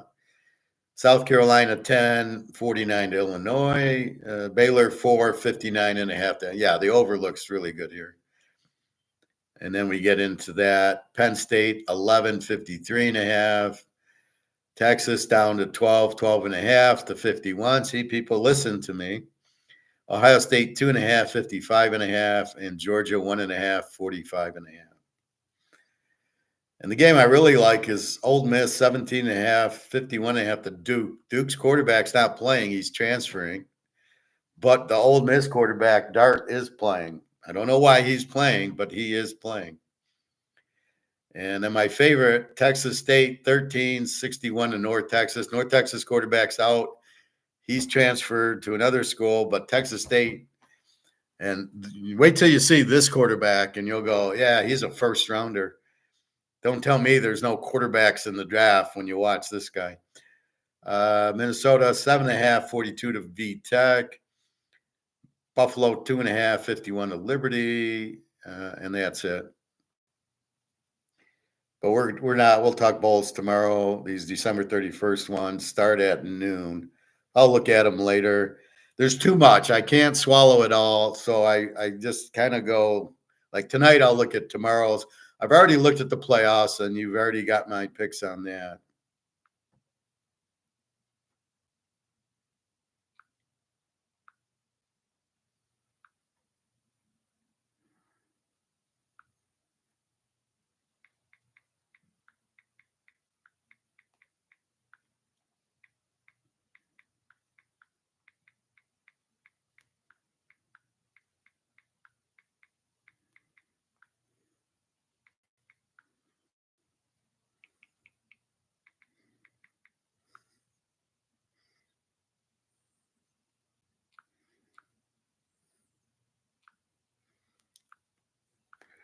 All right, so I'm not going to look at NFL weather. It's only Monday.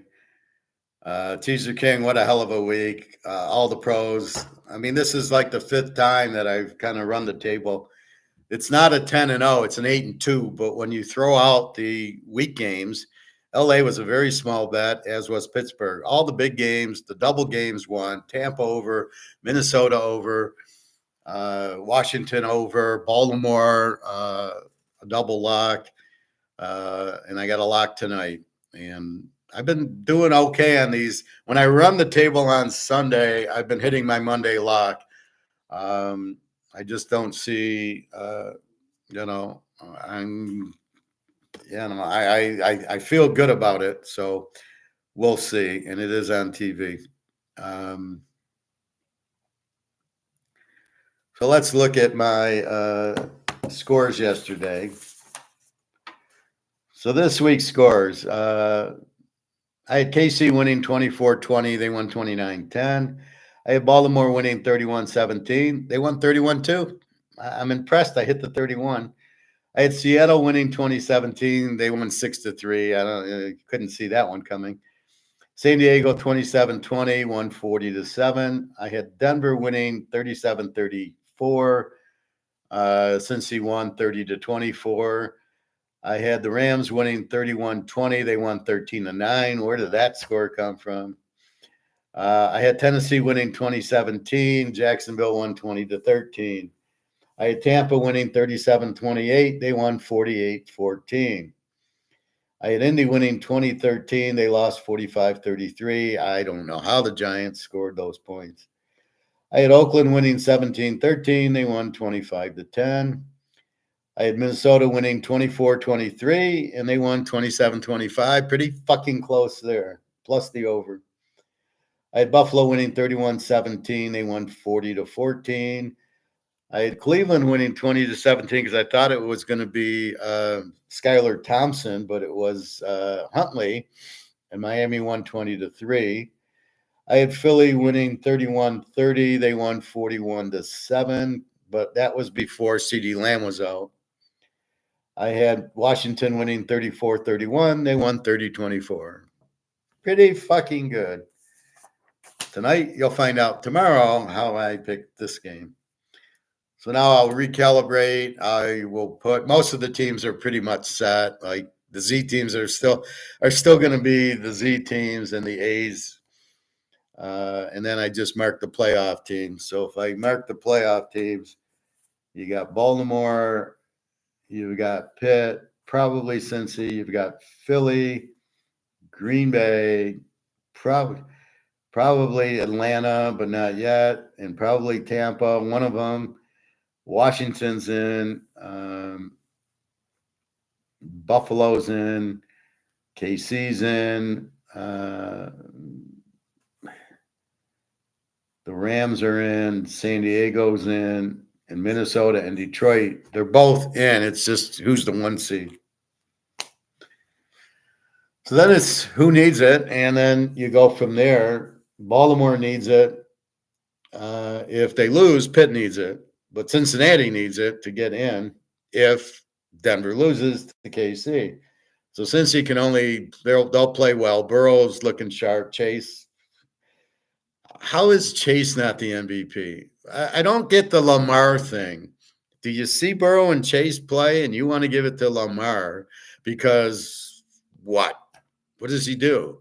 Oh, yeah, he lost to Kansas City. Oh, yeah, he lost to Oakland and Cleveland. Yeah, I want to give Lamar the MVP. Are you fucking kidding me? Do you see Chase and Burrow and they're not the MVP? It's unreal. Philly, strong defense. They'll shut out the Giants. Green Bay, Chicago, Green Bay. I'm sure wants to win. It's a rivalry against the Bears and Caleb. Would you rather have Caleb or Daniels, Nix, or Penix? I mean, Penix has played 2 games, looked like he's an all-pro for 5 years. Caleb, well, we need to give him time. You gave him 3 very good receivers, well, 2 good receivers in Oduzzi. And who does Atlanta have? Nobody. Pitt's terrible. They got Drake London, who's okay. They got Bijan Robinson, who's a good runner, gives him balance. But who does Penix have? And then Caleb's got all these receivers, and he sucks. He can't sit in the pocket. You see Penix goes back in the pocket, and Daniels, and they sit, and they look at the field. They're not running around. They go back in the pocket. Maybe they move a little bit to avoid a rush and throw. And maybe occasionally they run. Caleb, it's like, go back, start dancing around, and then hope for a miracle that his guy gets open 20 yards down the field on a broken play. Unbelievable. Carolina, Fields, Young, he's terrible. Again, look at Young and look at Daniels and Nix and Penix. And is it close? And these guys are right in the first year, they're fine. And yet they make excuses for Young and they make excuses for Caleb. They make excuses for Will Levis, Daniel Jones. They gave Daniel Jones 5 years in Penix in 2 games is 20 times better than him. This is my point. You either got it or you don't. Daniels has it. Penix has it. Bo Nix has it. They don't need 5 years to figure it out. That's always my point, and that's what I'm good at, is dissecting talent and realizing who should be there and who sucks. And that's what I do better than anybody. New Orleans, again, Rattler's terrible, and the Baker's been looking good. Washington, Daniels against, and I think Cooper Rush is much better than Dak. Again, Dak struggles, a lot of interceptions, wondering why he's there. Jacksonville, why is Trevor Lawrence? Do you like Trevor Lawrence over Daniels or Penix? Hell no. If you replace Daniels with Lawrence, Washington would be 0-16 and Jacksonville would be in the playoffs if you switch quarterbacks. So again, why is Trevor Lawrence there? Indy Richardson, are you impressed with him? Is he better than Daniels and Penix? Fuck no. That's the problem. You drafted Richardson last year. You had a chance for either Penix, Daniels, or Nix, and you just chose not to, and you're stuck with Richardson. That's the problem that most teams do. Trevor Lawrence, you're stuck with him. You could have had these 3 guys, but you don't have the skill to analyze the talent. Fucking watch college football. If you watch college football, you'd have saw how good Penix was and how good Daniels was. And it would have been a no-brainer to draft them. I mean, it's just ridiculous. Chicago, they got their heads. If anybody says, well, you got the top guys that really don't, they're bullshit. These are idiots. Houston, C.J. Stroud, you could have had Daniels, you could have had Penix, and you're stuck with C.J. Stroud. Tennessee, Will Levis, he's a joke. Buffalo, okay, Allen, it took him a while. New England, you think Drake May's any good? Really? Okay, Mahomes, Knicks, perfect. The Niners with Purdy, I don't mind them. Arizona with Kyler Murray, I don't think he's anywhere near that level that we saw last night. Miami, Tag, no, sorry. He's always hurt. Again, he was injured. Yeah, all the big games he's injured. The Jets, Aaron Rodgers, I I don't know what's going on. That team's crazy. Seattle, Geno Smith sucks. The Rams, Stafford, okay, we like him.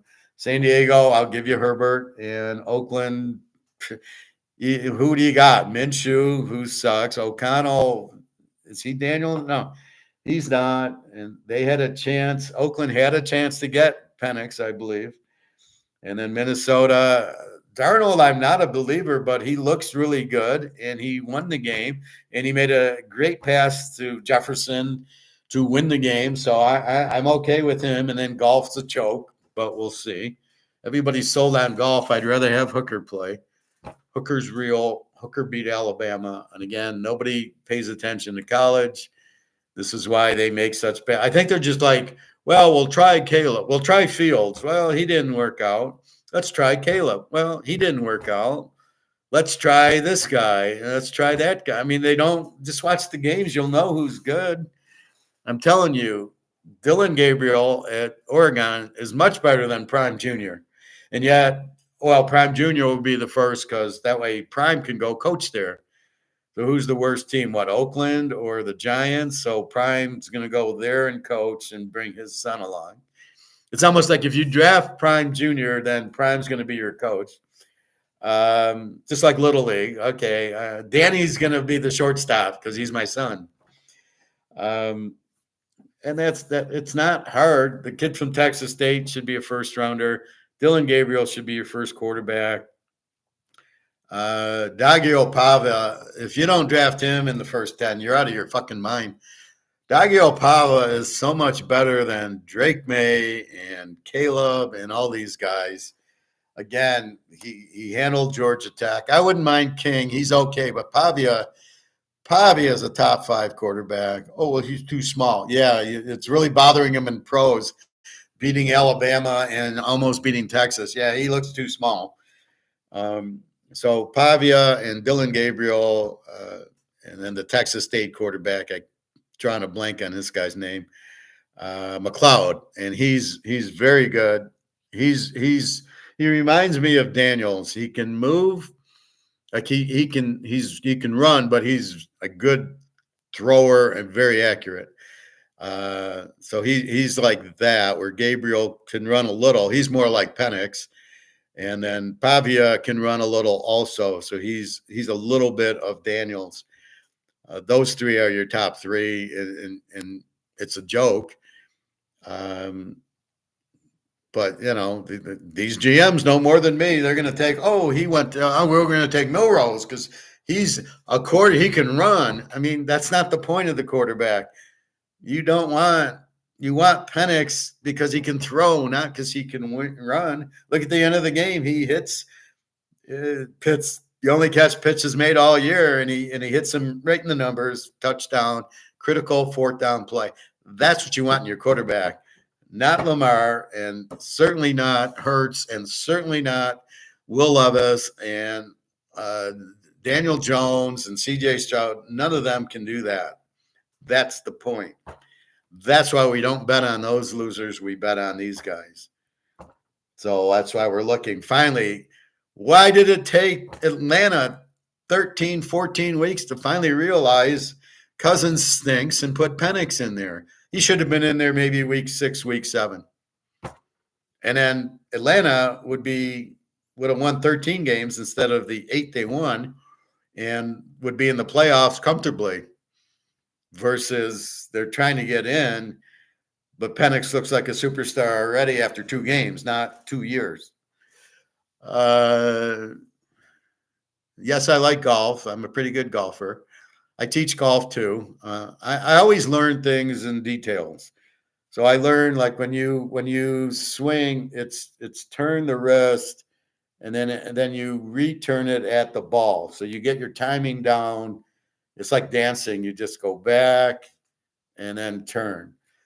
So I understand that. So that's how I teach it. Am I off today? Yeah, we're off. I go back to work Thursday. So at these auto places, you're off from Christmas Eve till New Year's. So New Year's is the 1st, so I go back the 2nd. Time to study economics. Yeah, it gives me a little bit of time to watch these clowns. It's funny. I see these Peter Schiff guys or Rick Reichertz or Rick Rudes, and I see them on there, and I just give them a negative. I'm like, and then I call them idiots. I go, Peter Schiff. I don't know how you can listen to him for more than 2 minutes. He rumbles on about nothing. When I rumble on, at least I make sense. He rumbles on, and you're like, what is he talking about? The guy will ask him a simple question, and by the 5 minutes of him talking, you don't even remember what the question is, and you don't know what his answer is. He doesn't get it. He doesn't even understand inflation. He says, "I don't know what inflation is, but it's the printing. The printing of money makes the dollar less valuable. That's inflation, you idiot." And he calls himself. Well, he's not. He's just a salesman who sells gold. Is all he is. And but he doesn't understand. Now is the time to buy it. Speaking of prime, I couldn't believe how BYU embarrassed Colorado in that bowl game. Oh, I could. BYU's pissed. They didn't get in, and they definitely should have been in the playoff. They should have been in ahead of Arizona State, and then BYU instead of either Clemson or the other team that got embarrassed. So SMU and Clemson. BYU was better than both of them. BYU had a bad draw. They had to play Kansas off of the Utah win.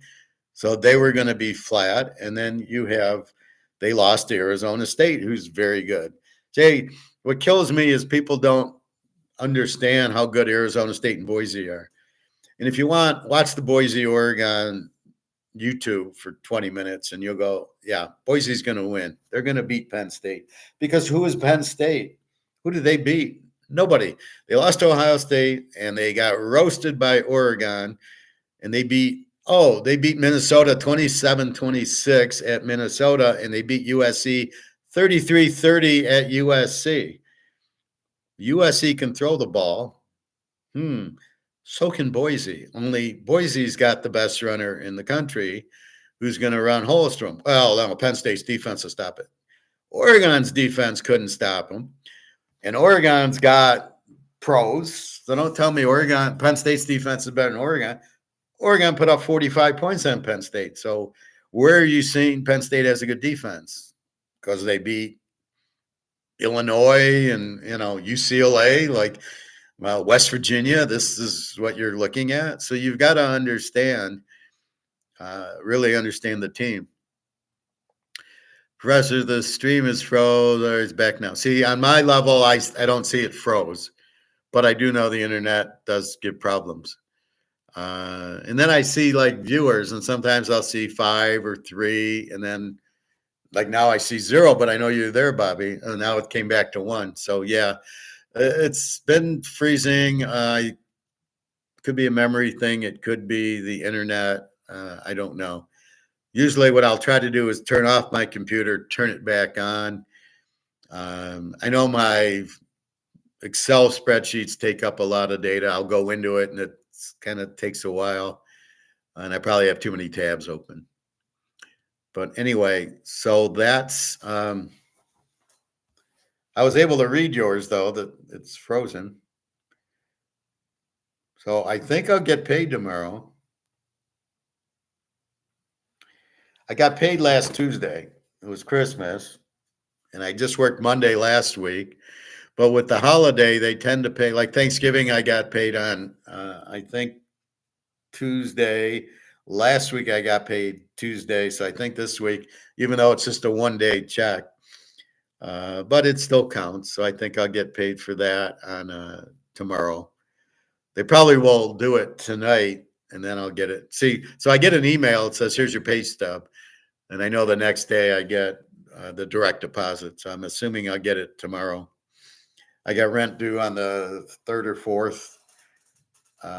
Well, let's see. The 1st is Wednesday. So I might not pay rent till next week. Hard to say. But I get a little fucked. I'm not getting paid for the holidays because I'm contract, even though I'm kind of doing them a favor because they wanted to bring me on, but they couldn't bring me on full time because it takes too long. And they wanted me to get going. So I started as contract to do them a favor. when they, believe me, they could have brought me on as an employee. But then I don't get paid for the holidays, which I think is ridiculous. So if I was an employee, I'd be getting paid for all this time, and I don't get paid for it. But okay, in the end, I buy gold and silver, and that's all that matters. So I'll get a short check this week and next, and then I'll be back to my normal paychecks. Yeah, Professor Bobby Bowl is still here in class. Yeah, I'm sure other people are too, but sometimes it registers, sometimes it does. Um, but anyway, so in the economic world, uh, so we've talked football. So what I do now is I'll put in my own line, and then I rank the teams based on the new data. Are they A, Z over unders? And then I'll put in the defensive numbers and then see if they make sense. And then I'll bring in the line, and then I'll put in my own score, and then I'll bring in the line and see what's going on. But I've been really hot. 4 weeks I've went 10-0. I've had a 10-1, and then 2 9-2s. And last week, right now it's 8-2, but really the two losses were very small plays. That's why I get upset when somebody looks at my percentage, because it's totally irrelevant, because I hit Baltimore twice. So are you calling that a double winner? So I don't know. Is Jenna still in the war, or has she slowed down on the drinking? How many hours you work per week? I haven't talked to Jenna since I got home. I didn't like the way she treated me. From a stoic standpoint, you don't stand for that. I didn't care that she drank because she's in a war, and I understood that, and I understand her nerves are rattled. But I don't know why you're taking it out on me. She'd be like, "Oh, Howard, you have a stain. Oh, Howard, it's Positano, not Positino." And I'm like, "Who the fuck cares how I pronounce it? If it's Italy or Italy, we all know what I'm talking about." And she kept going, "Howard, I had socks that were very clean and washed, but the shoes I wear, you kind of get a little bit of the stubble of the shoe, the stretch shoe." And so on the bottom of the sock was these little blue things that came from the shoe, but it was a very clean sock. And she gets mad at that. And she's like, "Oh, you should wear new socks when you're with me." I'm like, "What the fuck? I'm on vacation. I'm not dressing suits. I don't like to wear suits anyway. I did buy I bring a nice pair of pants and a nice shirt. And I pay for all the meals and your flight and your train and your this and that. So shut the fuck up." And she was kind of rude to me. And for all I do, I didn't expect that. She wanted to marry me. So she says, "Where's the ring?" I'm like, "I'm not interested in marrying because you won't come here. What am I? I'm going to marry you and see you once a week in a year while you're in a war and I'm in America, but you won't come here." She said, "I need a visa." I said, "Go get a visa. I'll pay for it." That's what I did with Carmen. So I'm thinking, what's the point? You won't leave the Ukraine because of your family. I can't live there because until the war's over. So I basically said, what's the point? And being stoic, if the people start treating you like that, you just walk away from them. So I've walked away. I haven't heard from her since I got back. Well, I heard from her the day I got back, and I didn't respond. And then she's not responded to that. And she said, "I can see you're online." And I said, "So what? I'm online when I'm on the phone. I'm online when I'm in my emails. So, yeah, what does that mean?" But, you can't treat me like that. And then I got Daria, which is the reason. So Jenna kind of eliminated herself. But now she's in the Ukraine, and I don't think they're really firing at her, but she did have problems because I know they pulled the electricity out. The Russians hit the electricity, or they took it down. So she's probably been without electricity, which she was before. But I'm helping you out. You don't treat me like that. So I'm not trying to teach her a lesson. I just have no desire to be with somebody. I got divorced because I was with some crazy woman. So I'm not, I'm really not looking to get married. Maybe to Daria, but I'm not looking to get married. And don't tell me to get you a ring. I'll get you a ring because I want to get you a ring, but I don't. Again, you're going to be 1 week. You won't even come here. So what's the point? So I can't see marrying a girl who lives in another country who you see 1 week a year. What is the point of that? Well, this way you get to pay. You get to pay for my food and my rent and all that stuff. And I'm like, no, I don't think so. So I'm still with Daria, and we'll see about that. We're trying to meet. We'll see. We're excited because Trump's in, and hopefully he'll end the war, but it's not going to be easy. Putin's not going to give up the 4 territories in the Ukraine he took, and then he wants them, NATO, to move back. And I don't know if that's going to happen. Trump's a businessman. Putin's a businessman. So from a business standpoint, they want the war to be over.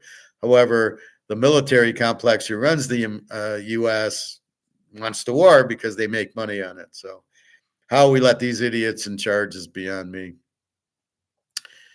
I work 40 hours a week normally. It's a normal 8-hour, 5-day a week job.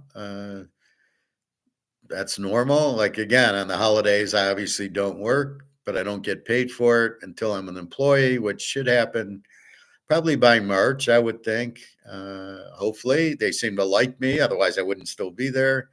So I did ask the HR director and my boss, can you get me paid for the holidays? And I haven't heard anything. Now, maybe they will when I get back say, okay, we're going to get you paid.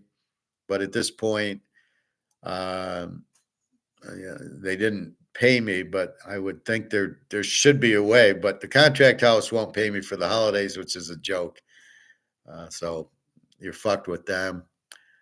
Thank you, Bobby. I try to make it a interesting class. We've talked about bricks before, and gold and football and whatever else. Stoic. I got a few Stoic videos for you, Bobby. But that's really what the key is understanding from an investment standpoint what's limited and where's the demand. So gold and silver are very limited and very high demand. That's what you want to be in. Bitcoin is not limited. And is there a high demand, or is it just Michael Saylor and the U.S. government buying it, not the individuals, which is not the intent of Bitcoin. Bitcoin, you realize, is not money because it's not what everybody wants, and you can't spend it, and nobody's spending it. They're just keeping it as an investment. So it'd be like the Mickey Mantle card, where people are buying the card for an investment, but nobody sells it. Well, it's obviously not money. Or Rolex. So I look at Mantle and Rolex better than Bitcoin because they're real and you can hold it. I don't like this digital crap because you can't hold it, and there's too many scams with the digital, with the crypto queen and all this other shit. There's too many Bankman-Friedmans, Jim the Anvil, Neinhart type of people that scam you, and there's nothing you can do because you don't have it. You can't scam me on gold. I go to the store, I buy it, I have it in my hand. You can't fuck with me. There's no what they call third-party risk, which is basically nobody, like if I have $1, the government, really owes me the dollar. But if I have gold, there's no counterparty to it. It's mine, whatever gold's valued in the real world, not in the fictional COMEX world. That's what it is. And you got to understand that too. You've got to understand COMEX is pricing it in derivatives, not in the market. So it's worth a lot more. You've got to realize that when you tell people, and this is to you, Bobby, when you tell people, or Luke, when you tell people to get out of gold, to get into gold and get out of the dollars, what they're going to do is go to their financial planner or retirement planner, financial advisor, stockbroker type, and he'll never tell them to get out of gold because he's only there for the commissions. He doesn't give a shit about you. So he wants the commission. So why would he tell you to ever go into gold? So he'll say, oh, no, stocks is where to go. You get the dividend. The stocks go up. Gold doesn't move. There's no dividend in gold. No, it just goes from 1,700 to 2,700. Yeah, but there's no dividend in it. Who gives a fuck about dividend? You're not in gold for the dividend. You're in it because you're going to lose your ass in the dollar, which they don't tell you. They'll never say get out of the dollar because it's going to zero. They'll keep you in it because they don't know. They're idiots. So therefore, the retirement planner, the financial advisor, financial planner will never tell you to get out of gold.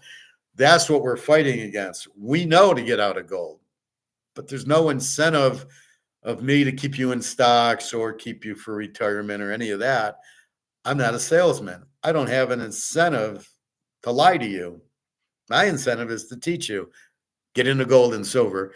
They can't print it. It can't go to zero. It's going to go to the moon because it's been kept down by JP Morgan and Comex, and the dollar's worthless. So I'm telling you, that's what's happening because I don't have a commission.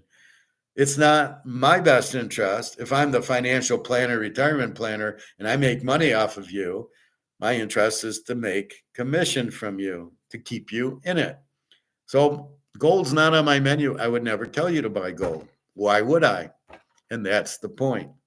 So because who are you running to? So you don't believe me and you don't believe Bobby and Luke, and then you check with your financial advisor, and the financial advisor says, "Oh no, stay in gold, don't go into gold, stay in the stocks, stay in the real estate trust, or go into an annuity. You'll get 9% in an annuity."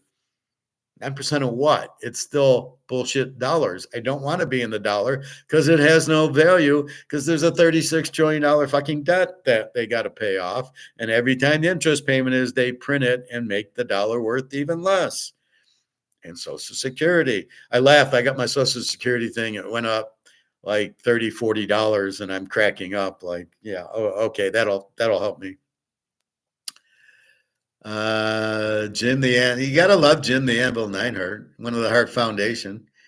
Are you looking forward to this new year coming up? I just go, uh, I'm looking forward to meeting Daria. That's I'm looking forward to. I'm happy I have my job, that I'm making money so I can buy more gold and silver. I just live. I try to stay healthy because I eat the Celtic salt and the cayenne pepper and stay away from sugar, although I had a little bit of cookies the other day. I know if I cheat and have a cookie I get bored and how many vegetables can I have? So you tend to go to like, oh, there was a box of cookies at Bush's. The gourmet cookies were half off. So it was like $3. I get about 10 chocolate chip cookies. So I ate those. And it's like, you eat 5 in one day, 5 in the other.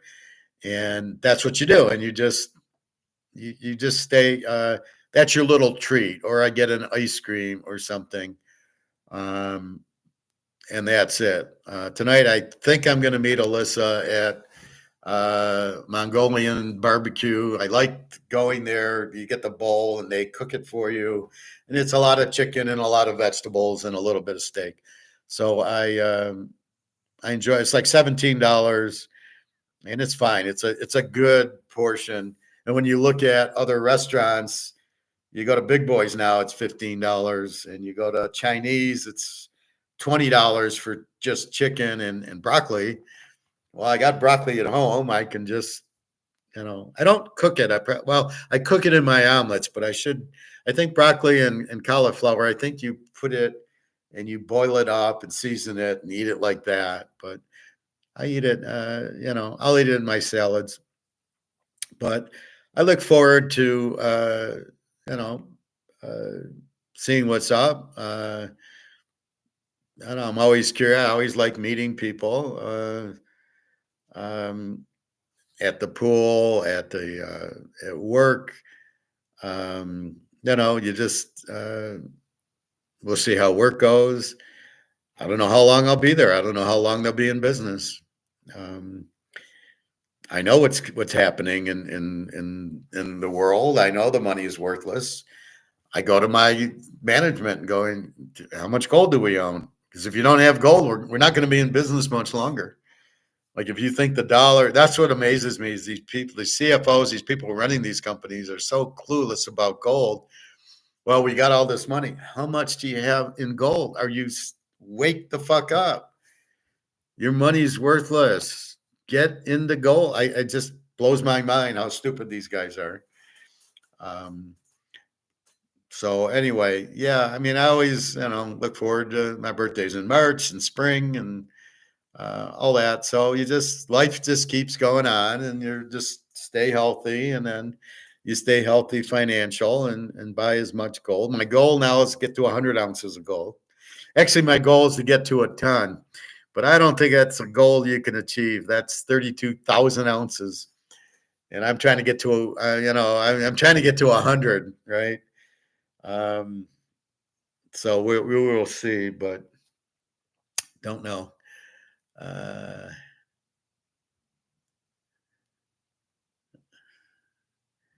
It's a restaurant in that area by you. Well, no, it's in China, of course. Eat some Mongolian and teach her about gold and silver. No, Alyssa knows about gold and silver, and I don't. It's not really Mongolian. It's just regular chicken and steak mixed with the veggies, and you bring a bowl, and the guy throws it on this. I don't know. It's a big circular oven, and he puts it on, and you have your little section that he sections off, and he just cooks it for like 10 minutes, and then you wait for it, and then he gives it to you, and you eat it.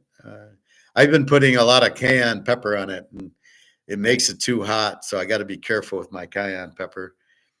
Um, just a little bit of it, but I want the cayenne pepper because I know how healthy it is. I was telling Alyssa to have the Celtic salt. She says, I don't like it.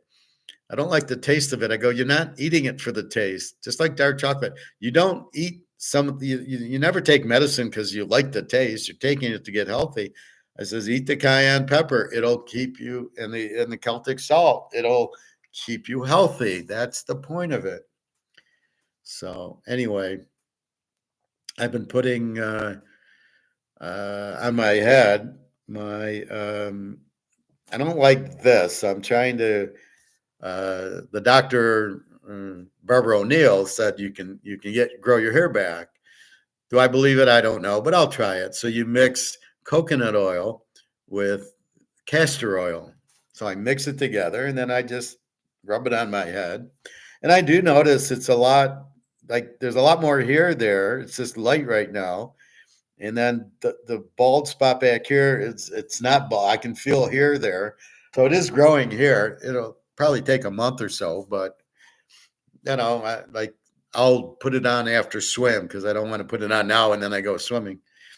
And that all these natural herbs. So I like learning that. But it should be a good year. We're expecting the dollar to collapse, and so when it does, we're off the lifeboat. So I always think 5 steps ahead. So if I'm on the Titanic, we hit the iceberg, I'm in the lifeboat now. I'm in the lifeboat now with gold and silver. I think I have a good amount, but I want more. And I don't want to be too much in dollars, right? If I get too many dollars, I put them in the gold and silver. So I'm way ahead, and I'm buying more and more gold, more and more silver. Daria knows this. She's excited that we have it. And so at least I'm buying silver if I can't get the gold. My guy doesn't have, he just has ounces. And I'm saying I can't afford 2,800 for an ounce every time I come in. That's why I want the quarter ounce at 700. So here's his price sheet. I took a picture of it.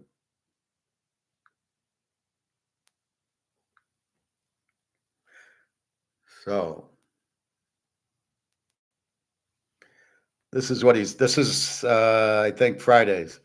1 ounce gold, 27.30. Half ounce eagle, 15.45. Quarter ounce gold, 7.53, which is high considering the spot's 26.20, 7.53, and a tenth of an ounce, 3.01. Now I did buy the tenth of an ounce for 3.01.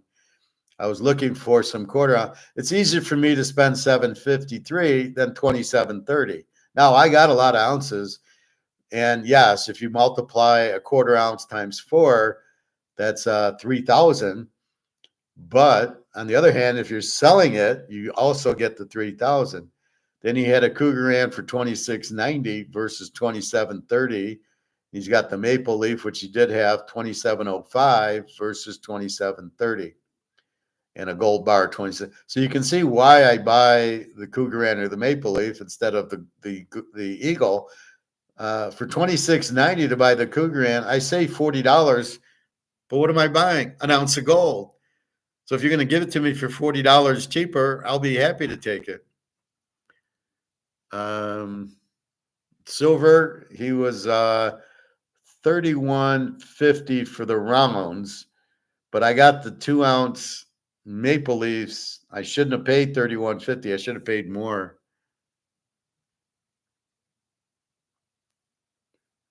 So here's his Eagle price. That's what I should have paid, $38 for the Eagle. I think the Maple Leaf. Yeah, there's the Maple Leaf.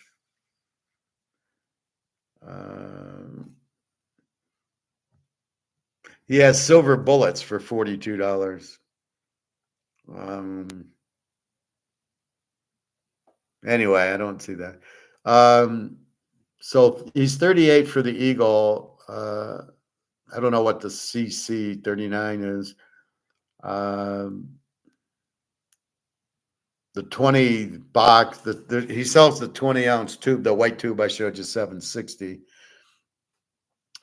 A tenth of an ounce Maple Leaf, $301. Now here's the quarter-ounce Maple, $720, versus the U.S. at $753, which is why I buy the Maple. To save $33 for a quarter ounce of gold, fine with me.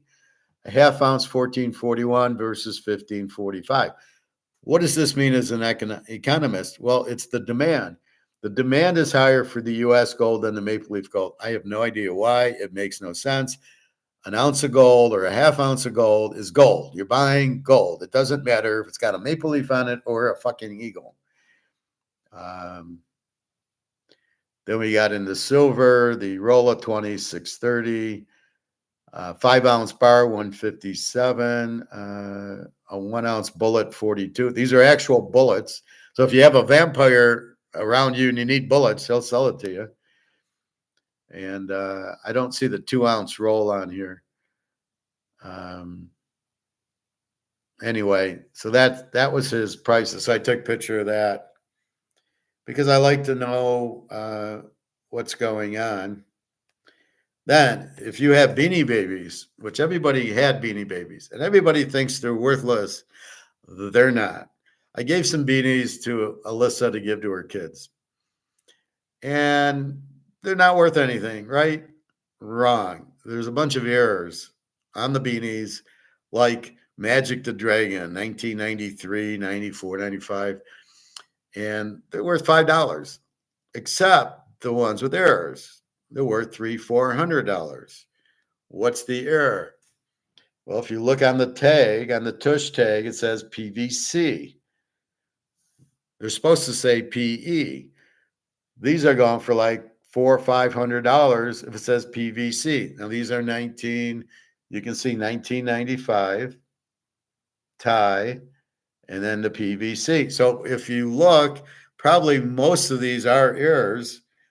I had a bunch of them, and they're all errors, and they're all not worth $5. They're all worth $3. I have the bat, Radar the bat. It's worth like $600 because it says PVC on it. So you never know what's going to happen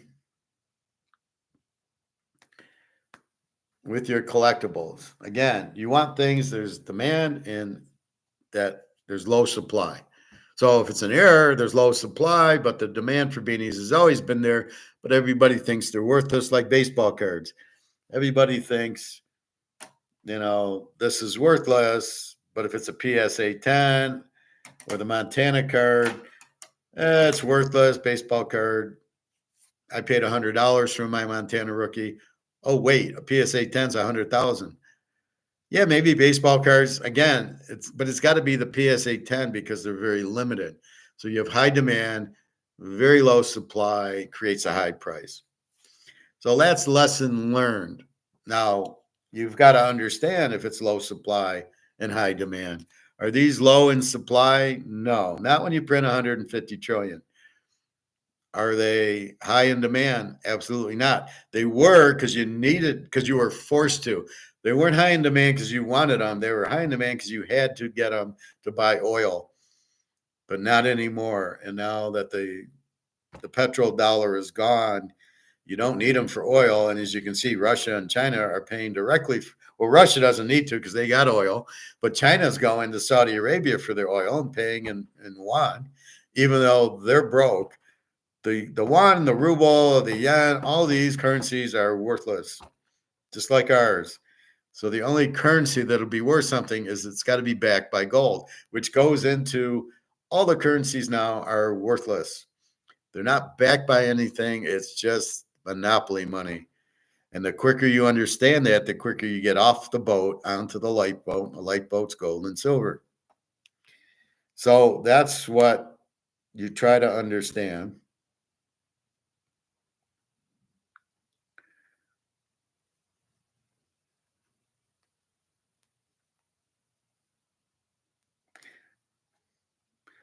So this is for you, Bobby. So here's some Stoic stuff. She doesn't value you. I hate when it does that.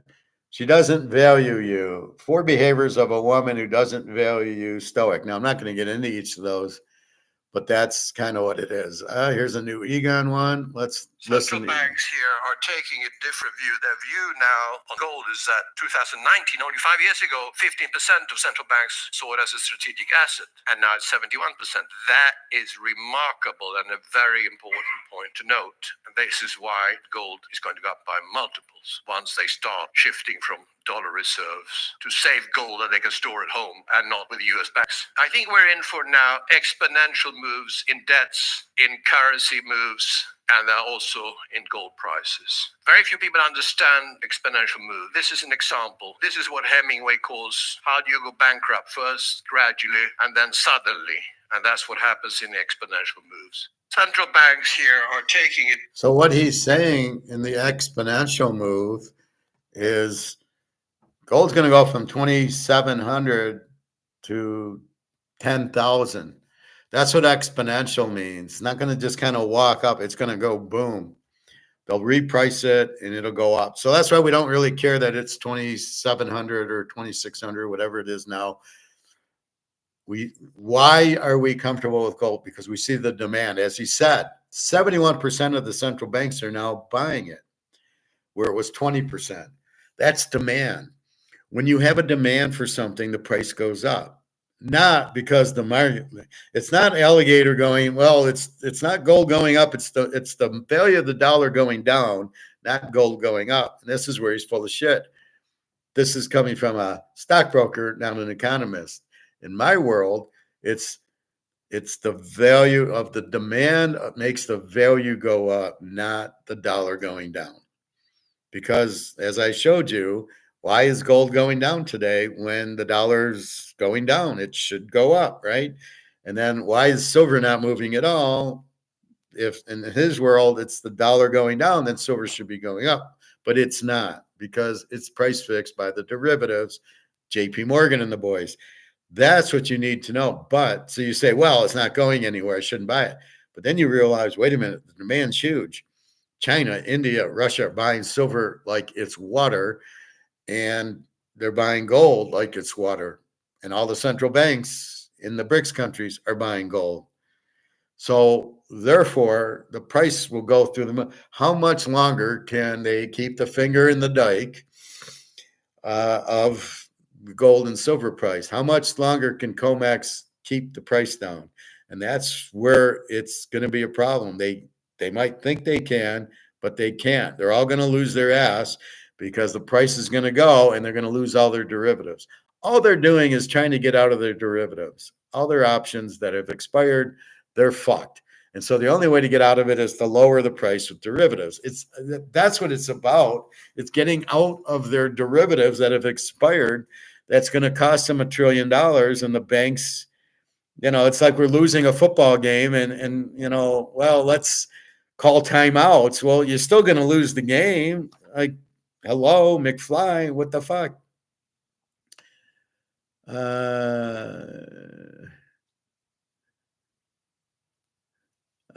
What is the health benefits of the cayenne pepper? Well, instead of taking aspirin, it's a blood thinner, number one, but it's very healthy for all your organs. So it's very healthy, and that's the benefit of it. And you're not supposed to take aspirin. Right now, the doctor who's full of shit will say, "Oh, take aspirin to thin your blood." And that fucks your brain up. That's why probably there's so much Alzheimer's. But the cayenne pepper will thin your blood with no side effects. It's very good for you. And if I say it's good for you, it's good for you. Well, just go to Barbara O'Neill and watch her thing on cayenne pepper. No more alligator. Well, now there's an alligator I will show you.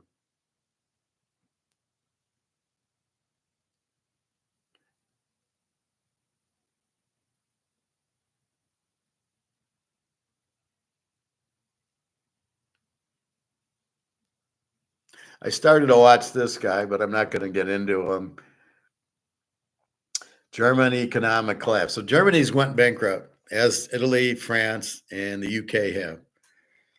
And how gold and silver are going to go to the moon. Well, we already know from Egon they're going to go to the moon, but we didn't know Germany had collapsed. That's why we watch. That's what I get out of this, is to learn stuff that I can't possibly know unless I watch these guys. But you never get it on MSNBC or CBS or Fox. I don't waste my time with that bullshit. This is more real.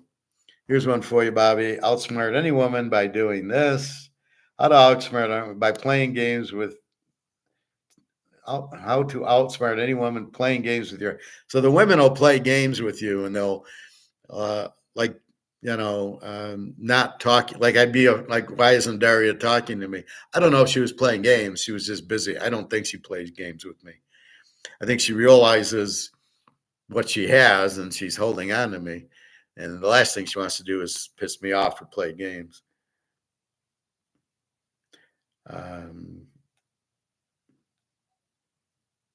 Tel Aviv Airport under attack. Where did that go? Tel Aviv Airport under attack. Israeli. Again, that's good for gold. A war. Women don't lie. God, I hate. Why is this? Women don't lie, but they exaggerate. So I found a lot of these Stoic ones, Bobby. How high value men speak to women. A high value man is like us. We don't give a shit. We don't play games. We don't like lies. We're very honest, very strong people. So we don't care if the girl, if we get the girl or not. We kind of don't care. We're just stoic. We don't need them, but we like them. So that's how a high value man, he just says, hi, how you doing? He's friendly. He likes the girl, but he's not going to play games with the girl.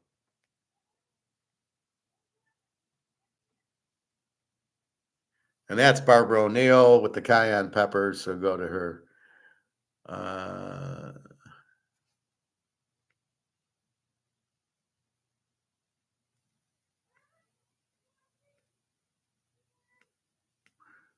So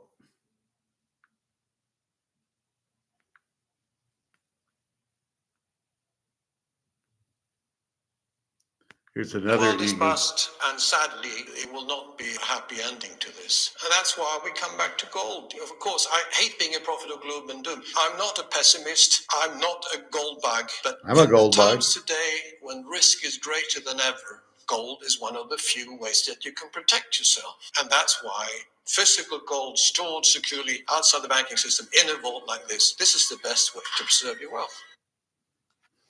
Yeah.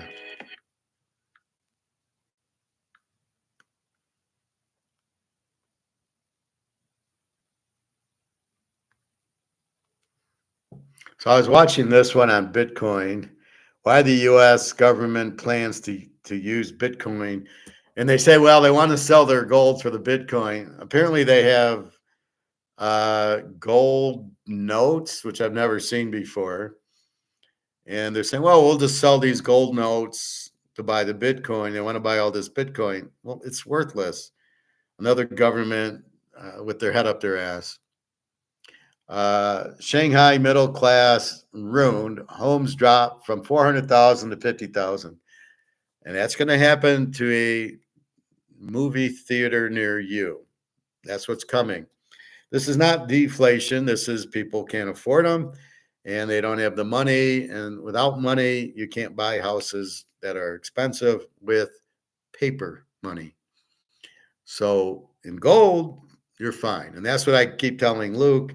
You'll be buying a house with 2 ounces because the value will go from 500,000. We hear 400,000 to 50. Gold will go up in value to at least 25,000, and 2 ounces of gold will buy a house. And they'll take it happily because the dollar won't be worth anything. So when you present gold to somebody who understands gold, they'll be happy to take it. Hence, you'll be buying a house for 2 ounces.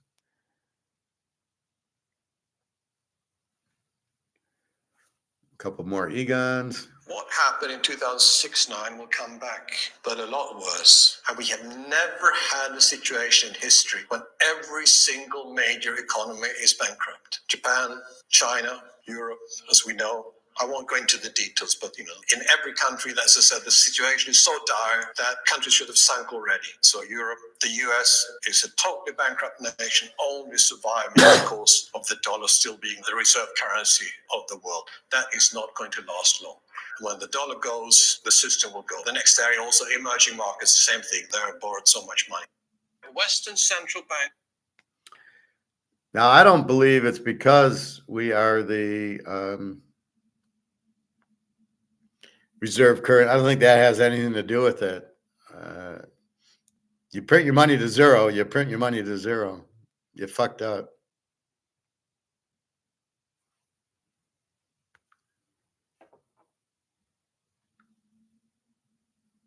Gold is lent to the market. The bullion banks then ship it via Switzerland because it's broken down into smaller kilo bars. Goes to Western Central Bank gold is lent to the market. The bullion banks then ship it via Switzerland because it's broken down into smaller kilo bars, goes to China, goes to India, and the central banks, all they have now, the Western central banks, is an IOU from a bullion bank that hopefully one day they'll get the gold back. But they'll never get the gold back, of course, because that gold is in China and it can never go back. So all they have is a claim. And you have the same with the futures markets, paper gold only, no real physical gold to back it, or only a fraction of physical gold backing it. This is one day why the East will rule and the Western financial system will not last, because the ones who hold the gold rule the world. And the Chinese understand that. And one day that will happen. Not only that, big dental bills can often. I mean, this is the point. That's Fort Knox. We have IOUs. So we've lent the gold to China and they bought it from us. We don't have the gold in Fort Knox is not ours, it's China's. We might have an IOU for it, but guess what? We'll never get it back because China's not going to give it back. China is not, you don't fuck with China. So this is the problem. We don't have any gold. That's the whole point of the IOU, or that's why we have physical. That's why me and you and everybody here, we go to the store, we buy the coins, we hold the coins because nobody can fuck with us and we have it. If you want to be in an ETF, it's got no value. You're fucked. Okay, so you go into an ETF with Sprott, who should be in jail for fucking everybody over, thinking they have gold, and ask for gold. Say, I want my physical. You'll never get it. You'll never get your gold out of an ETF, and certainly not in a gold stock. So you think you have your gold in the ETF, you're fucked. It's not physical. I don't know what it is. I guess it's like a mutual fund of gold, but it's not physical. So when the dollar goes out, so does the ETF. And you're going to want your gold. I got 100 ounces there. No, you don't. You don't have any. You're fucked. That's why you buy physical, because nobody can fuck you. But if you're in the ETF, you're on the Titanic. You might not be on the second deck. You're on the third deck. You're still on the Titanic. You're still fucked.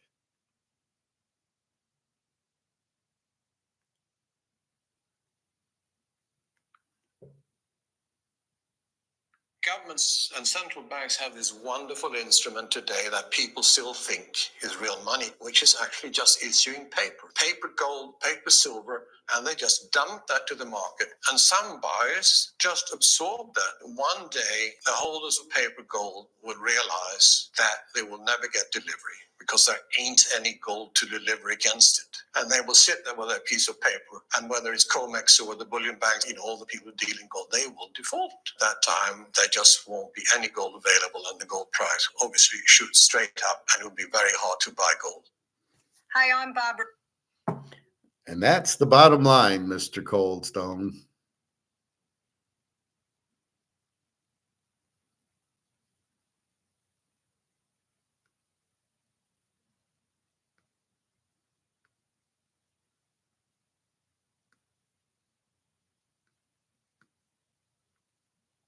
So here's Barbara O'Neill.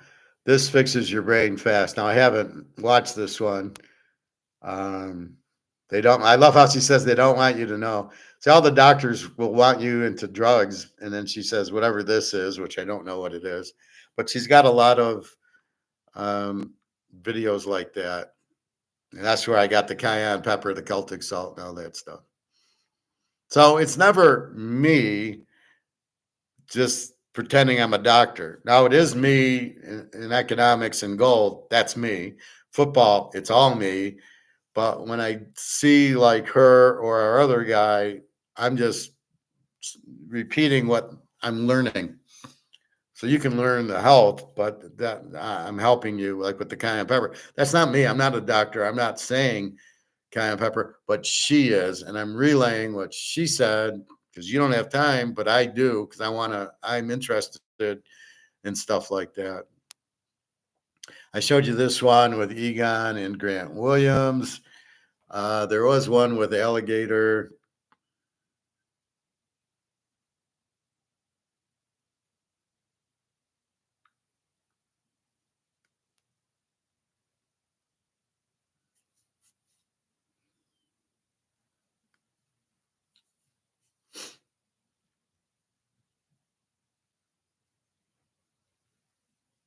So here's the Bitcoin one, which is basically bullshit. It's they can't pay the debt with the gold, with Bitcoin. They keep thinking, well, Bitcoin's like gold. No, it's got nothing to do with gold. Anybody that tells you Bitcoin's gold is out of their fucking minds. It is not even close to gold. Gold you can hold in your hand and you can't print it. Bitcoin, you have no idea if there's 21 million or 21 billion because somebody said so that you're going to believe her.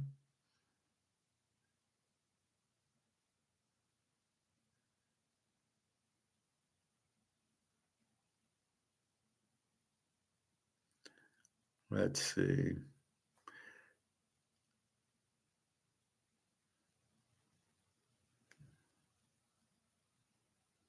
I showed you this Warren Buffett thing yesterday. He's an idiot. He doesn't understand gold and silver. And I just can't really have a hard time watching him. He's so stupid. But everybody thinks he's so smart, and I just can't handle that. Let's see. So here's Alligator. $300 silver is coming on this day.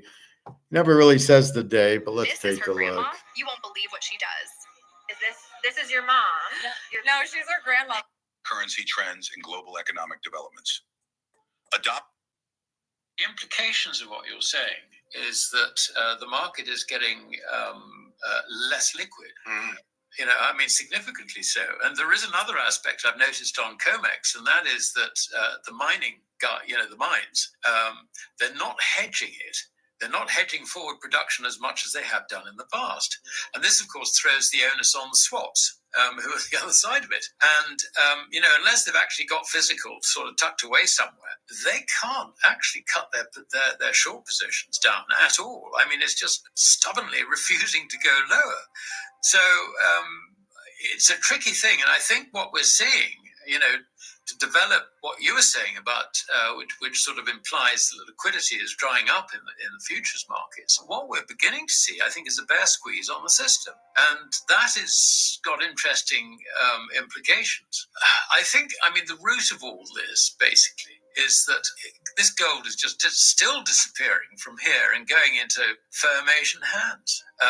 I think that the whole of the BRICS thing and all the rest of it, that's going to die down because I think I'm right in saying that Brazil is the new chairman. But so what will happen is that you won't get much on the headlines. I understand that Lula has got he's having surgery on his brain because he had a hemorrhage from fall. I can't see the Brazilians doing an awful lot. But I'm sure that the Russians and the Chinese in the background will continue the good work, I put that in inverted commas, which they did particularly under the Russian presidency, which is has got another 2 weeks to run. That side of it I think is going to quieten down. But this doesn't mean to say that selling of the dollar in return for gold is going to die down as well. I think that can easily accelerate. The thing that's fascinating is if you look at the psychology in the market, there is virtually no bullishness in the West. Apart from obviously the odd punter in the futures market who thinks, he sees a momentum and he buys the momentum. He's clueless really on that. Or he's just doing a pairs trade. He's looking at dollar versus gold and gold versus dollar. He's not interested in taking delivery. He's just got a leverage play against one or the other. And he doesn't actually care which. That is the way a trader works, which is absolutely fine. But other than that, I don't think there is anyone really, apart from a few oddballs like you and me, who actually understand what's happening to the currencies and therefore what is going to be reflected in the gold price and why you should hold gold. Buy gold, and stack it. We know this because the gold is going out into Asia. It's going into the central banks. It's going into the government wealth funds in Asia. That's quite a lot of where the Chinese stuff is going. You've got the Chinese people too, who can't actually rush out and buy dollars or whatever to hedge their own currency.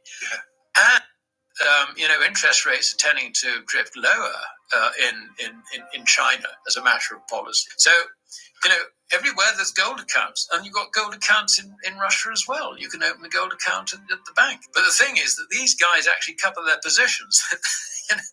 They don't run fractional reserve, as we would call it. They don't run these leverage positions or uncovered obligations. So they cover them, and so there is enormous demand amongst people who are frightened of the West and what they're doing to currencies. But that does not include our populations. They've yet to buy it. This tells me that the sentiment, if you like, in bullion markets is still immensely bearish because, I'm not saying bearish in the sense that people are shorting it. No, of course they're not. But they're just completely disregarding it. They're disregarding the messages that are coming out of the bullion market. They may not understand the messages. I can understand that. But they're not even trying to think, perhaps this is something we better find out about. They're not. That's because if they talk to their financial guy, their planner, or the retirement guy, he's not going to put them in the gold. So I don't know why Alligator has such a hard time understanding it. How many Austrian economists are there besides me? 10. So people are clueless in America. They don't know any of this. So they're all in stocks and they're going, I'll be in Amazon and Apple and I'm making my money. So why would I go into gold? Just like Luke's friend. I got $4 million. Why would I sell it for gold? Because he doesn't understand it's monopoly money. Bobby, I put cayenne pepper on my turkey burger. Okay. Not sure if I put enough on or too much. Well, a couple of, they're little containers, just a couple of, one or two. You don't want it too spicy, but one or two is just to get the point. Occasionally I'll just pour it on my hand and just lick it and drink it that way. And if it gets too hot, lemon will neutralize it. So I have my little slice of lemon I put in and it takes care of it. What is your opinion on red or green pepper? I usually have red, yellow, and orange peppers over green peppers, but I just like the color, but yeah, I eat them all the time. Does Luke have an ETF? I don't know. I know he plays around. He's got some stocks. I don't know if he's got an ETF. I've warned him about having an ETF, so I really don't know. Hopefully he's out of it. I know he's got the physical, but it's up to him. But that's what happens. Nobody here knows because they're not taught about gold and silver, except for by yours truly.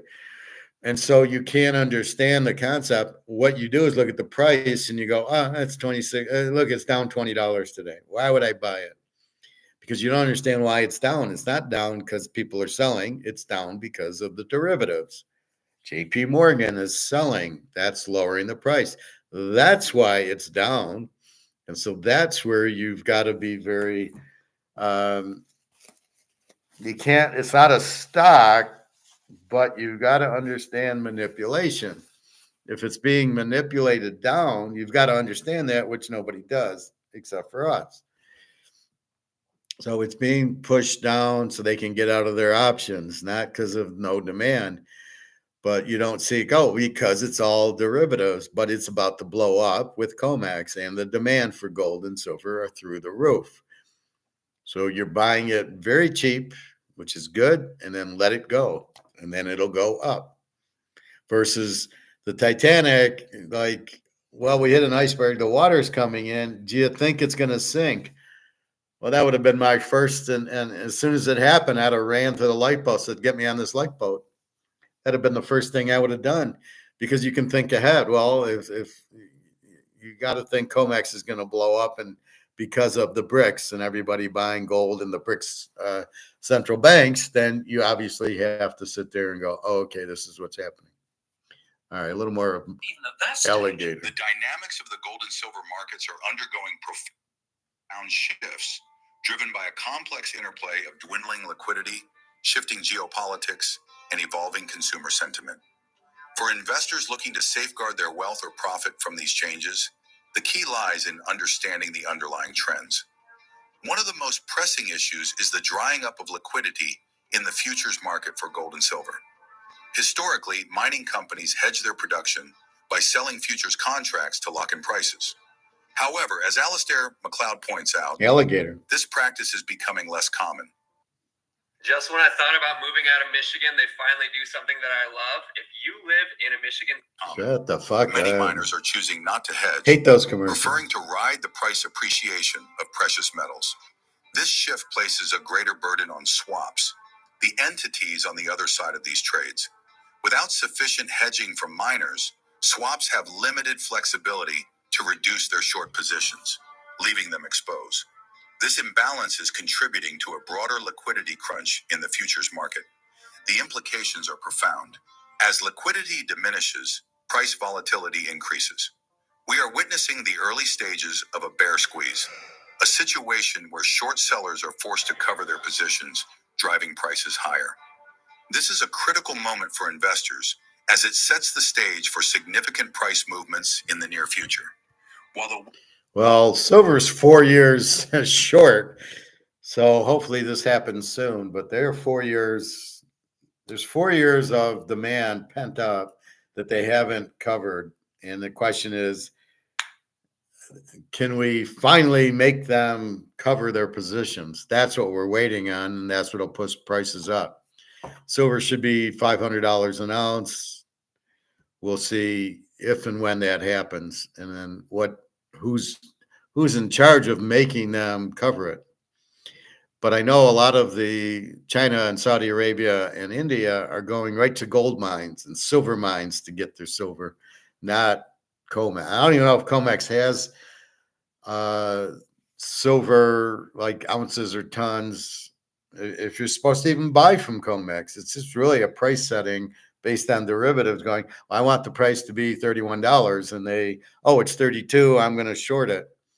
But then everybody keeps buying it at 31. So I don't know the purpose of COMEX other than having the government set the price instead of the market. So it's a bunch of bullshit. This is why government can't set the prices. It's not anywhere near reality. And that's where we come in and say, thank you. We're going to buy this extremely cheap. The West remains largely indifferent to gold. The East is quietly amassing it at an unprecedented rate. Central banks in countries like China, Russia, and India have been consistent buyers of gold, seeing it as And a hedge silver. against the vulnerabilities of the global fiat currency system. The cultural affinity for gold in Asian markets cannot be overstated. In China, for instance, gold serves not just as an investment, but as a critical tool for preserving wealth in a system where access to foreign currencies is restricted. Chinese households save roughly 35% of their income, amounting to an estimated $2 trillion annually. A significant portion of this finds its way into gold, bolstering demand even further. Russia is another fascinating case. Despite facing international sanctions and economic challenges, Russia's economy has demonstrated remarkable resilience. On a purchasing power parity basis, it is now the fourth largest economy in the world. Its strategic focus on accumulating gold is a cornerstone of its economic independence, allowing it to sidestep the vulnerabilities of the dollar-dominated financial system.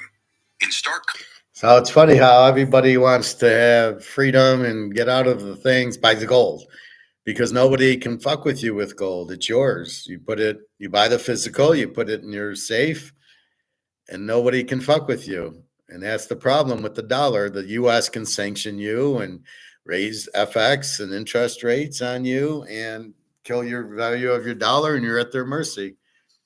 And the US is just a joke. They don't know what they're doing. They are really causing a lot of havoc, and they're bankrupting the world. And it's George Soros at his finest. All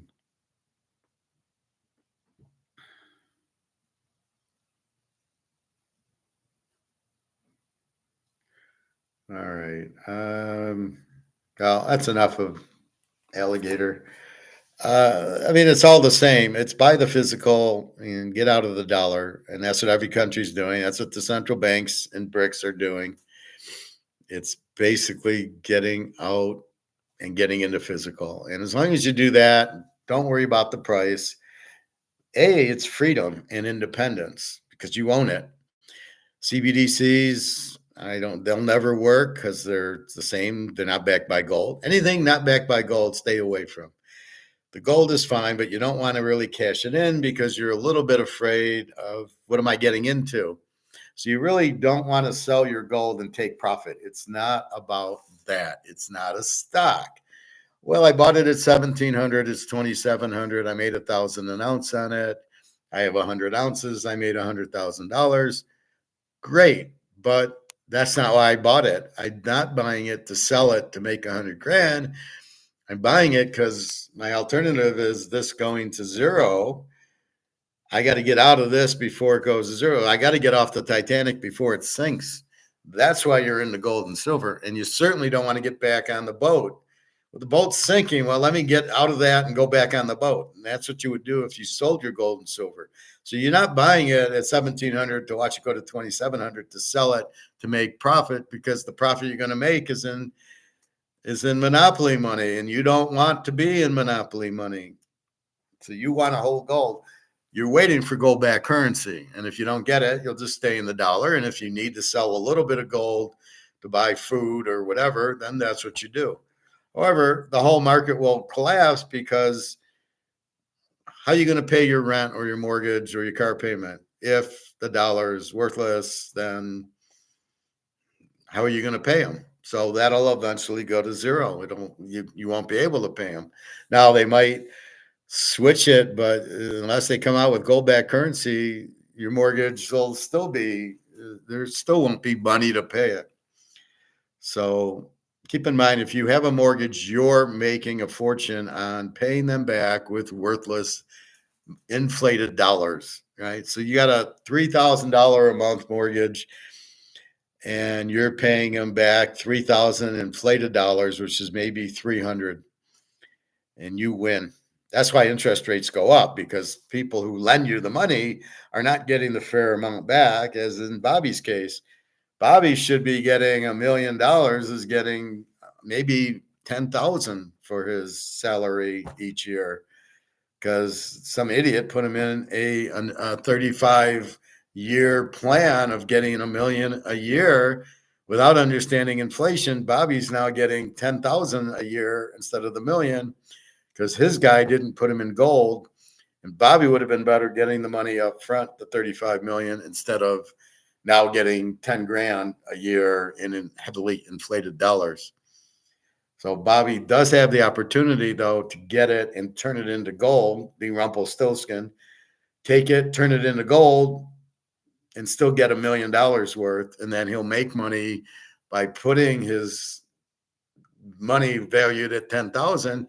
But the gold hasn't gone up. The gold should be far more expensive. As Alligator seems to think it's the dollar going down, which should raise the prices, but it's not raising the prices. The prices in gold and silver haven't gone up nearly what they should have.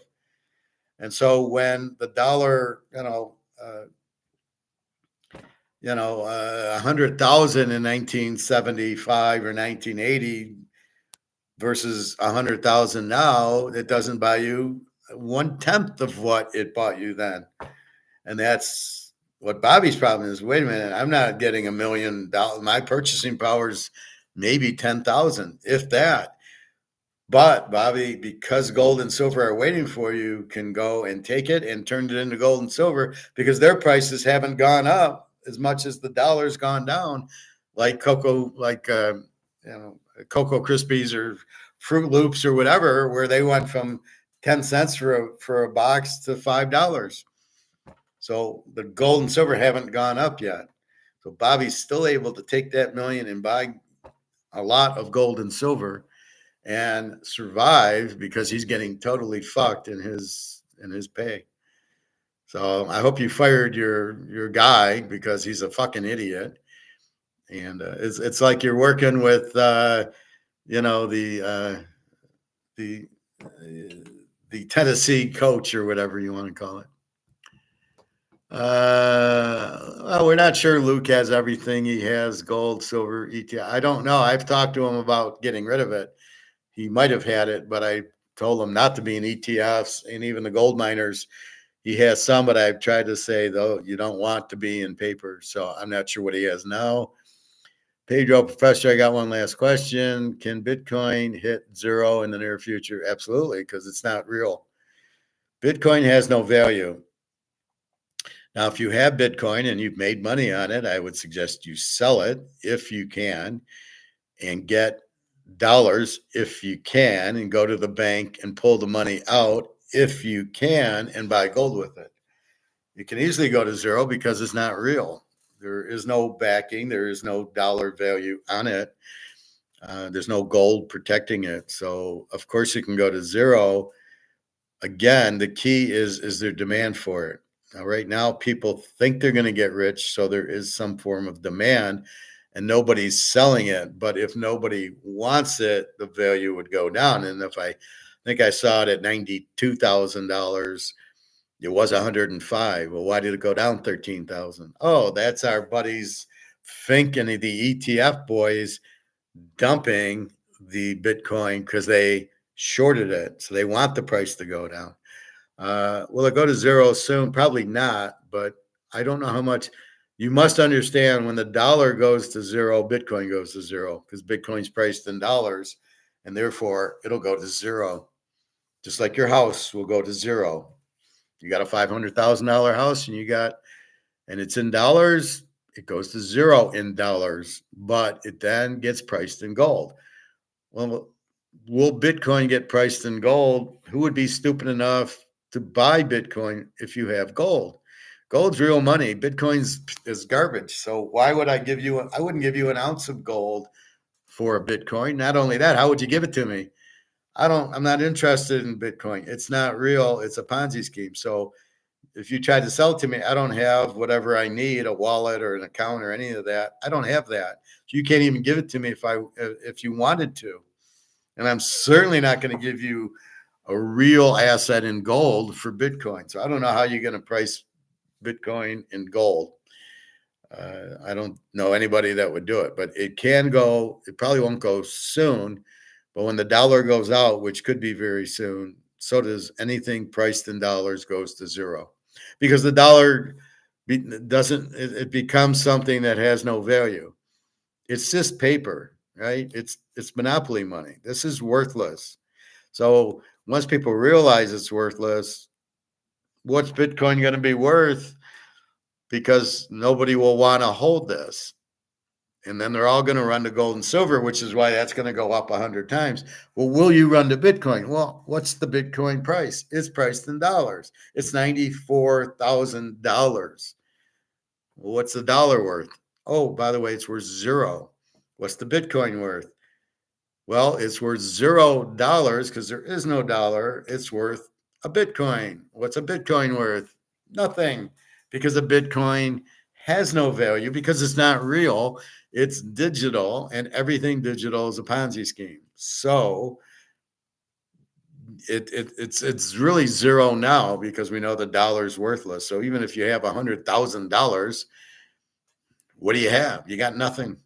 Like I just said with Bobby, he gets $1 million a year. It's pretty much worthless.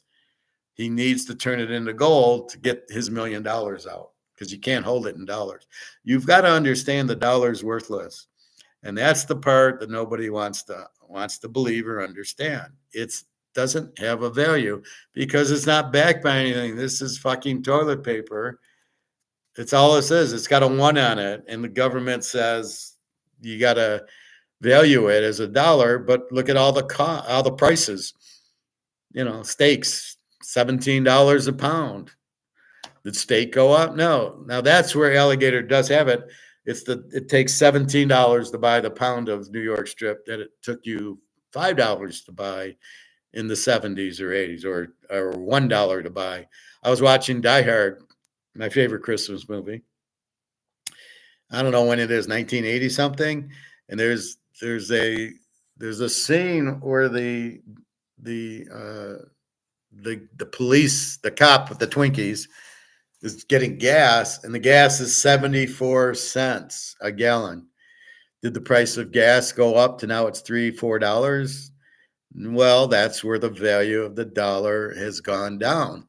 So it takes $3, $4 a gallon where it was 70 cents. That's what that's what alligator's trying to say, is the dollar's losing its value, but it doesn't hold any weight in gold and silver because it's being manipulated down. So that's where he's wrong. The price of gold and silver have not gone up because they've been pushed down by the derivatives, where, yes, Lucky Charms and Pop-Tarts and all the good stuff have gone gas because they're not being held down.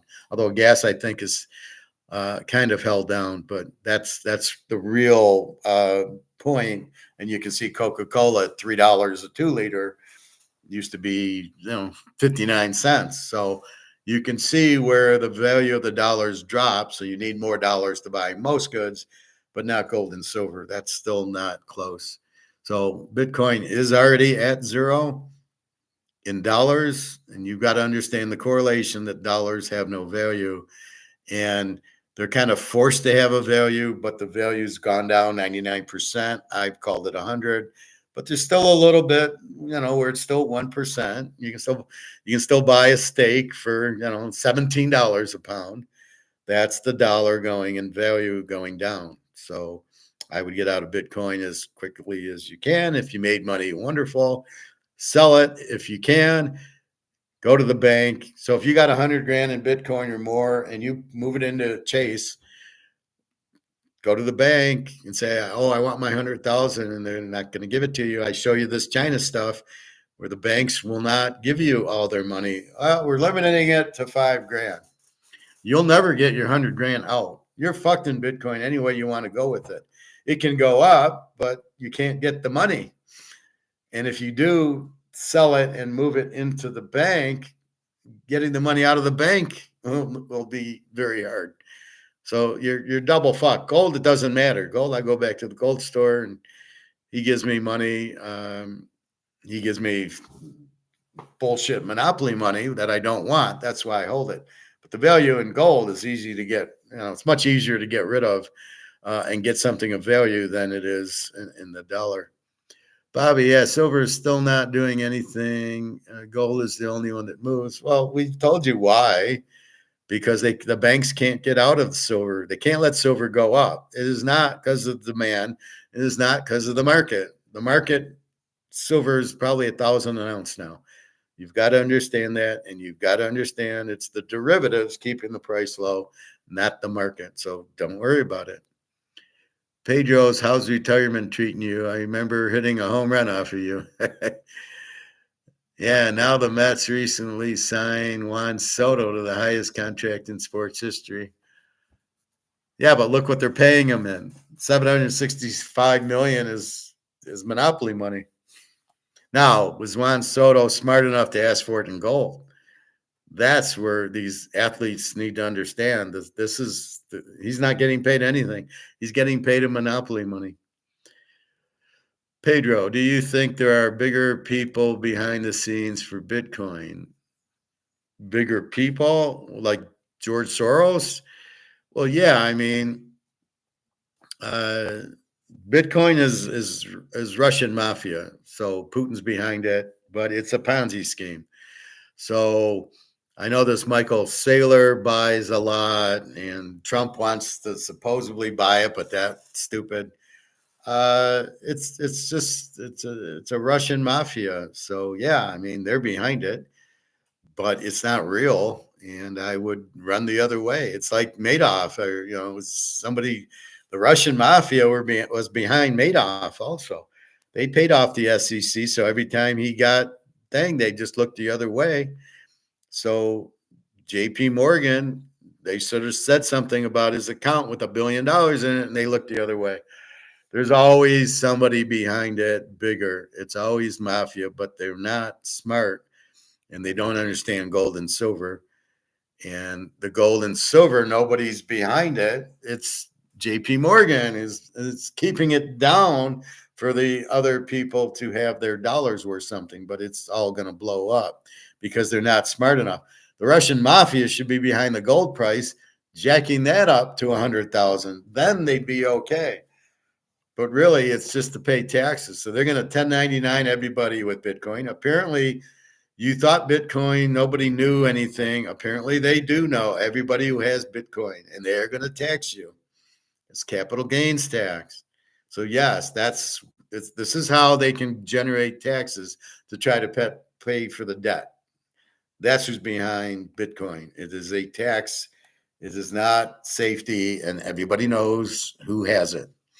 That's why I go to gold. Nobody knows I got gold. Shh, it's just locked away, and I'm fine with it. Pedro, Professor, let's say 2025 will be the biggest recession of all times. Oh, it will be. How can one capitalize on such opportunities to make a lot of money? Well, you buy gold and silver. That's what we're talking about for the last 2.5 hours. That's what gold and silver does. It gets you. What you have is this and this. So you're in this and this. Oh, shit.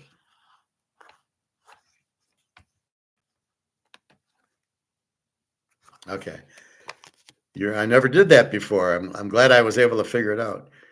So you're in this and this, which is worthless. So what you want to do is get out of this. This is what's collapsing.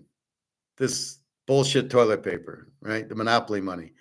This is the problem. This is your recession. This is going down. So it's very simple. If you get out of this, you'll be fine. If you stay in this, you're going to go to zero. So all you do is you get rid of this and you trade that for gold and silver. They can't do that to gold and silver physical. They can do it to the ETFs and the stocks, but they can't touch the physical gold. So when that goes to zero and you're holding gold and silver, you're fine. It'll go way up in price. The frenzy will be to go into gold and silver because people will realize that their financial planner and retirement planner have fucked them over if they even have any money left to buy gold and silver, which they won't, because these people are idiots and they'll sit there and going, Oh, should I get into gold? No. Stay into Apple and get an annuity, stay in cash. So the financial planners and all the things that people are listening to are saying, stay into this. And when it goes to zero, everybody goes to zero. Everybody gets fucked because they don't have the gold and silver that they need to survive, except us. Because when the dollar goes out, because you keep printing it, so the reason the dollar is going out, because you keep printing it and nobody wants it. And as you can see, BRICS, they're already into gold and silver. So they're going to be fine. They're in gold and silver. We're in gold and silver. We'll be fine. We're not in the dollar. We're not going to watch the dollar go to zero. We're protected. We have the gold and the silver. Now, we don't tell anybody. We got it at home, not in a bank.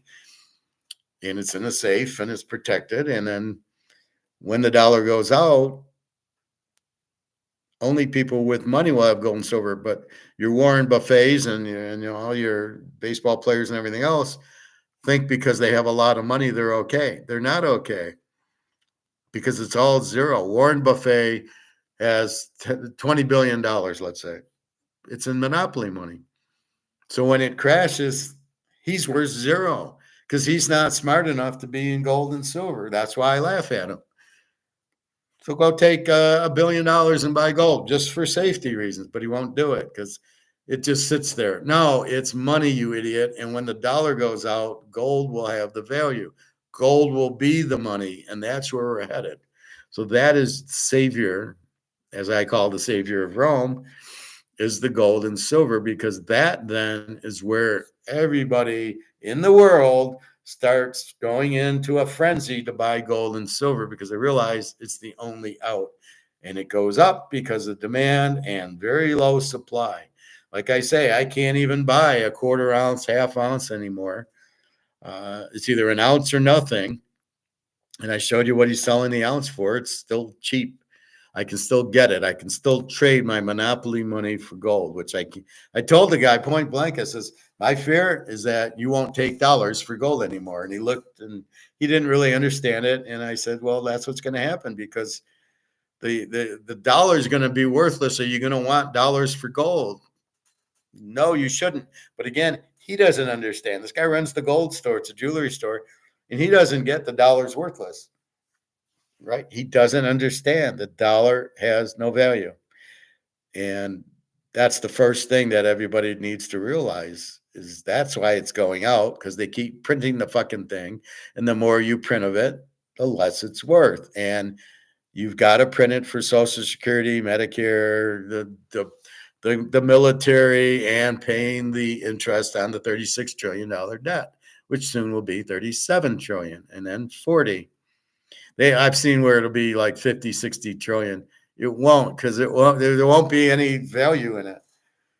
Well, I guess it'll be like Germany in the 1920s. So it'll be $1 trillion. But that's where we're at. So your only chance, Pedro, is you don't even think about making a lot of money. It's not losing is what you really want to do. So to not lose, you're in gold and silver. But conversely, the demand and the low supply will force the price up, and it'll blow out.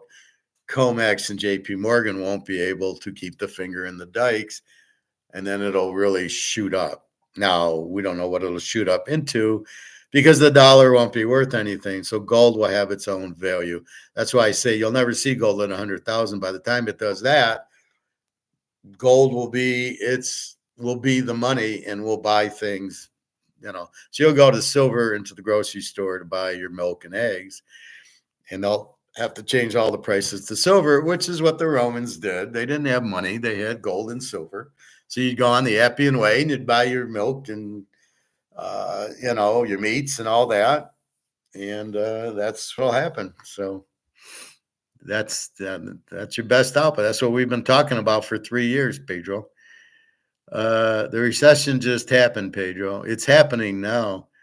Now it will be money printing time again for a while. It never stops. It'll never stop because you need to keep printing to pay the bills. So as you are paying the bills, I need another $1 trillion to pay the debt. Oh, just a second. Let me print the money for you. And they print the money, and then you have the trillion. Okay, there's the debt. The debt on the 36 trillion is paid off. Okay, the interest on the debt's been paid off. Where'd you get it? We printed it. It can never stop because you can't pay the interest. You can't pay the debt off, and Bitcoin isn't going to help you because it's still dollars, and it's not owned by the government. The government doesn't own the Bitcoin. The individuals do. So they don't have the money. They don't have the Bitcoin to use to pay the debt, even if they wanted to. And if they did, it would be in dollars, and it would still not solve any problems. I didn't know that your coin guy was a jewelry shop. I thought it was a bullion shop. No, it's a jeweler's, but most jewelers sell gold because it's jewelry. And that's what he does. It's called Redford Jewelry and Coin. So it's a multiple place. You can buy jewelry there, but I wouldn't. And I just go there to buy gold and silver. I can go buy the physical. Like I said, I might have to buy the quarter ounces on eBay because you never have them. And I need, because I don't always want to buy an ounce because I don't always have 2,700 to buy it with. But I don't normally want to go to eBay because I don't want to have the stress of waiting for the coin to come. So when I go to the store, I walk out I don't have the stress of waiting for the mail to come and waiting, and there's no tax and there's no shipping. So I pay, he's 2,700, here's 2,700. I walk out with the coin. And that's why I don't have the stress. Now, when I bought from him when I was in Alabama, he FedExed it and I got it second day and I got a tracking number and then it's here, but they wouldn't leave it at the porch because they needed it signed. So I would go to the FedEx office a couple miles from work and I'd pick up, it would be in a nice box and I'd open it up. There'd be some gold and silver and I was a happy camper. And I remember I was working at Toyota, the nightmare of what it is. And people never understood it. Most people are kind of stupid and kind of rude. I'm telling them about gold, but nobody wants to listen. Well, Howard, you're older. Like I told them, I would get out of your 401k and buy gold. Well, Howard, when the stocks go down, I'll wait for them to come back up. And I go, they never will. Don't you understand? You need to buy gold. Gold will protect you. But they don't understand the concept that the dollar can go out. This is how stupid people are, is they don't even want to listen or learn, right? People should want to learn that the dollar is going out because they're printing it. But they don't want to listen to that, and they don't want to learn, and you just shake your head and go, these people are a bunch of morons. And that's the school system. People aren't taught to be critical thinkers and think and learn for themselves.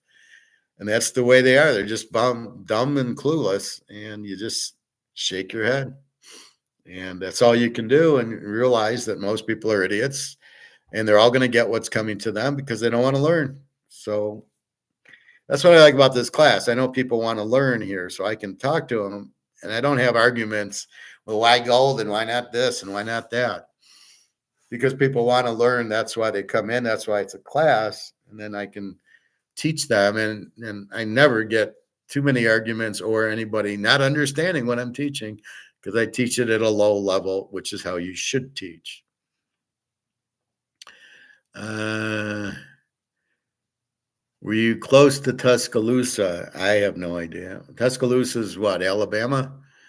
No, I was northern. I don't know. Look it up on a map. I was in Huntsville. I don't know where Tuscaloosa is. I think it was a couple hours away. But I was a Georgia guy, and I kept loving it. Everybody there is Alabama, Roll Tide, and I'm like, fuck you. And Georgia won the title. It beat Alabama, and I loved it. But nobody said nice pick. Because I told them I'm betting on Georgia to beat Alabama.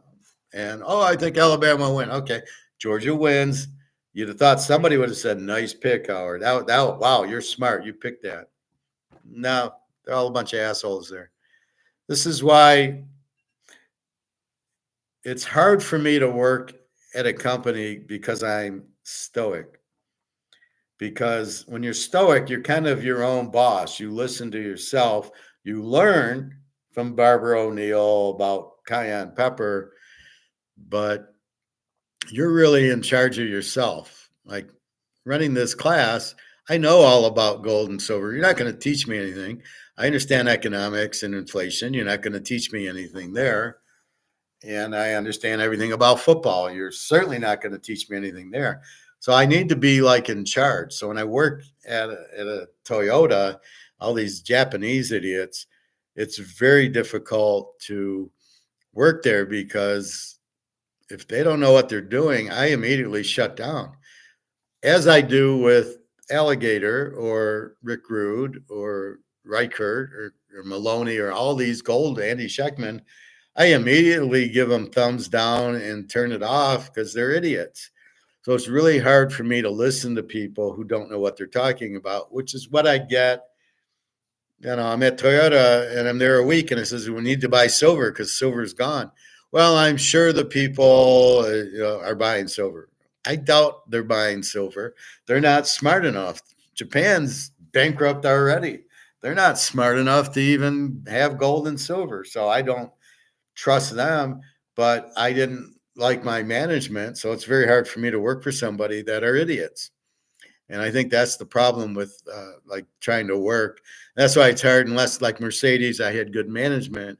It's extremely hard for me to work for people who are morons because I just turn off to them and I don't care. And then I end up saying, see you later. I can't. So I've got to be my own boss unless I get a Mercedes type of job where the people will listen to me and understand me. So I think next interview I have when they say, well, what do you want to be in 5 years? Oh, I want to be the president of the company. I keep saying I want to be a finance manager, but I'm thinking about that going, no, you want to run the company and buy all the gold and basically get rid of the company and take the money and buy gold and just wait for the gold to go up. And you make the company 1,000 times more money than they can because they're in dollars and they're all going to go bankrupt. And we've been in a recession for 3 years now, not now. They won't tell you that because of the election and everything. We're in a recession now. There's high unemployment. The only employment that's good is government created jobs. That's why the jobs report doesn't look bad, is they're hiring all these people for government jobs. And where do they get the money? They print the money to pay the people because the government doesn't make any money. They get our tax dollars, but if people aren't working, they're not getting tax dollars. So that's really, there's a big shortage of tax dollars to pay all these government workers. The unemployment's huge for people like me who would work in finance at a company. Ford and GM are both broke. So no, all these big companies are in big trouble. Then they had to go to electric. So that caused Harley and Ford and GM to go broke. This electric car shit. And all that Elon Musk has done is he's get government contracts. This whole Tesla, he doesn't make any money. Nobody's buying a Tesla for $100,000. Nobody wants electric cars. So he's doing it for the government, and the government subsidizing and paying him. He doesn't make any money. I think I'll look at the Tesla financials and see if they make any money, which I doubt. The guy's not a smart businessman, Elon Musk. He's not a smart guy. He paid a lot to Trump so he can get a free job working for Trump and probably printing money. I wouldn't trust him any farther than I trust George Soros. So he's not it. Warren Buffett is not it. Andy Scheckman is not. None of these guys. They're all a bunch of idiots. They don't understand Austrian economics. You don't understand that, you don't know what you're doing. So anyway, don't know about Tuscaloosa. I do know about football. So we got the game tonight. And so my day, I got to go to the pool. We'll be looking at next week's pros and trying to figure out my lines and adjusting for Baltimore needs it. Washington's in, Atlanta and Tampa need it. And so the lines get adjusted coercively. And that's why a lot of over-unders I go with, because I know that's, well, I don't know if they'll cover, but I know they'll score a lot. Like Tampa isn't over. So that's why I mark my teams. So I know the over and the under teams. So most of them are over, and there's a few good defense. Minnesota, Green Bay could have been an under because the defenses were very good, but I knew they would score, and they did go over. Same thing, Washington, Atlanta. That was an interesting game, but it did get over. Cincinnati and in Denver. Denver's got a pretty good defense. Cincy doesn't. So it's probably more of a Denver play, which I had Denver +9, and then I went to the over. And I was worried for a long time. But that's the thing. If they're good quarterbacks and good teams, they will score for you at the end. And that's what I got with Green Bay, and I got it with Cincinnati and Denver. So anyway, any other questions, comments? Gold is the only out because you can't print gold.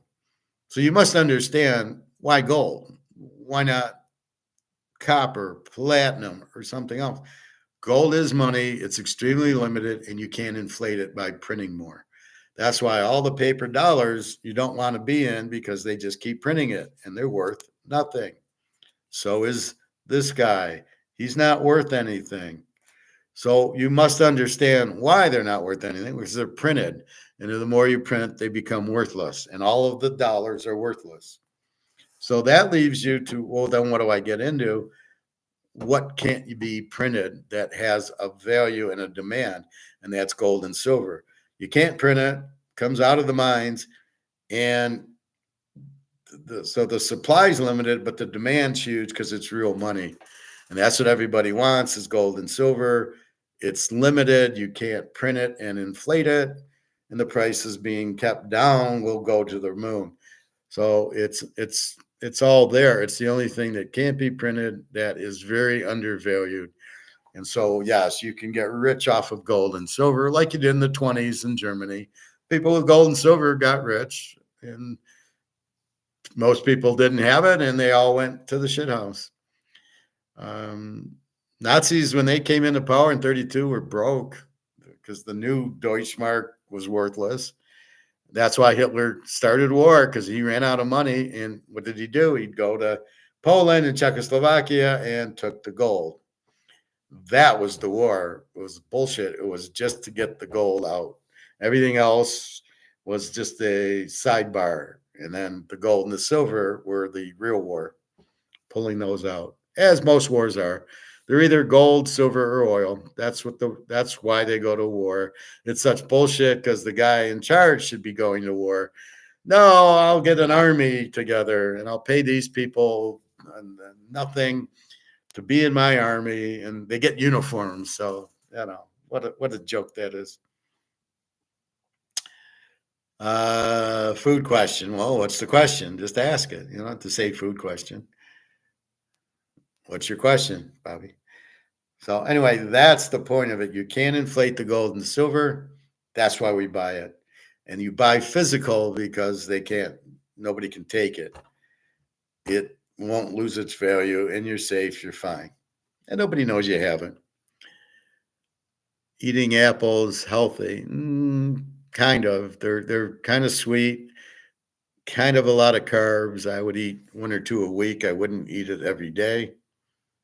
A lot of sugar and carbs in apples and bananas, cherries, pineapple, a lot of the sweet fruit, watermelon. You don't want to, you just a little bit. It's like eating a piece of chocolate cake. You can have a piece today, and you're not going to eat it for 4 or 5 days. You have it today, you're not, so New Year's Eve, you have a piece of cake or an ice cream. And then that's it. And then maybe on the weekend, but you've had it, and New Year's Day comes, you're watching football, and the day after the day, and you're not having the chocolate cake anymore, or the chocolate ice cream. You don't want to do that. You had it, that's it. Like I had ice cream for Christmas. That's it. I finished it. I threw it, it's done. And I didn't go buy more ice cream or more cake or more cookies or ice cream or Fruit Loops or anything like that. And now it's back to veggies, and the fasting helps you neutralize the ice cream. And then, I'll go have an omelet with a bunch of veggies, or I'll have a salad and I'll make tuna and that kind of stuff. And it's the veggies that really keep you healthy, and the cayenne pepper and the Celtic salt, garlic, the olive oil, and then lemon, all that kind of stuff kind of allows you to have a piece of cake, but it's not every day. If you eat it every day, you're fucked. So you want to stay sick or you want to get healthy. I see these fat people at the club, and so much of me wants to like stop eating. I can tell you eat a boatload of sugar, and I can have you lose 100 pounds in 3 months by just don't eat that. Go eat veggies, go eat fruit, you can have 2 steaks a day, chicken, all that. Just stop eating, donuts and ice cream, which obviously you are because you're a big fat guy. But I don't, because they don't want to hear it. They don't want to listen. They don't want you to help them. And that's the problem with people. They don't want to be helped. And it's hard because you want to help them. Right? That's the hard part. When you want to help people and they don't want to get your help, you're like, well, what the fuck do I do? Okay, I'm gonna watch you get real sick because one guy had diabetes and he had that little plastic insulin thing on him. And I said, well, I can cure you. Just stop eating sugar and carbs and you won't need it. It's actually bad for you to have that insulin go into your system because the cells are fucked and there's no room for the insulin to go into your cell. That's the problem. So he's wearing it, and then I see him a week later, and how you doing? I see you have it on still. He says, yeah, I went to my doctor, and he suggested no. That's the last time I talked to this guy. And that's where you learn. That's what they do when you tell them about gold. They go to their financial advisor, and he says, no, you want to be in stocks. Gold doesn't give a return. And you're trying to explain the dollar goes to zero, you idiot. Okay, fine. Listen to your financial planner, whose only incentive is to get your commission, not to help you, not to make you rich, not to help you from going out. Just like in 2008, attack on Wall Street, they didn't give a fuck.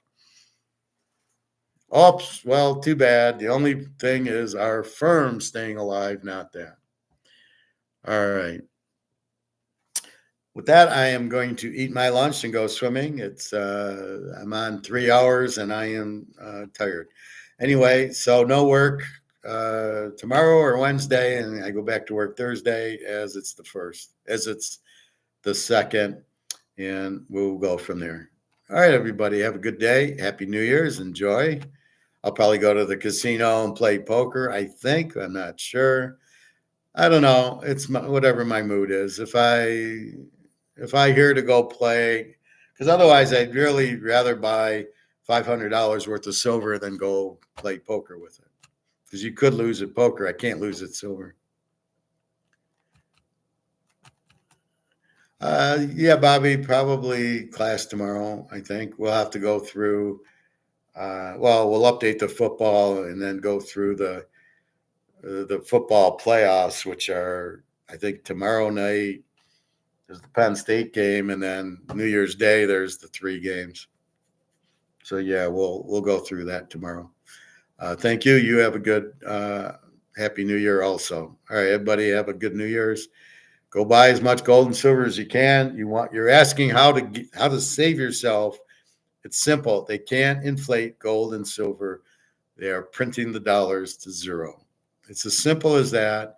It's since the beginning of time, every country that's printed the dollars to zero that weren't backed by gold has gone out. So that's what you got to understand. All right, everybody, have a nice day. www.teaserking.com. Take care.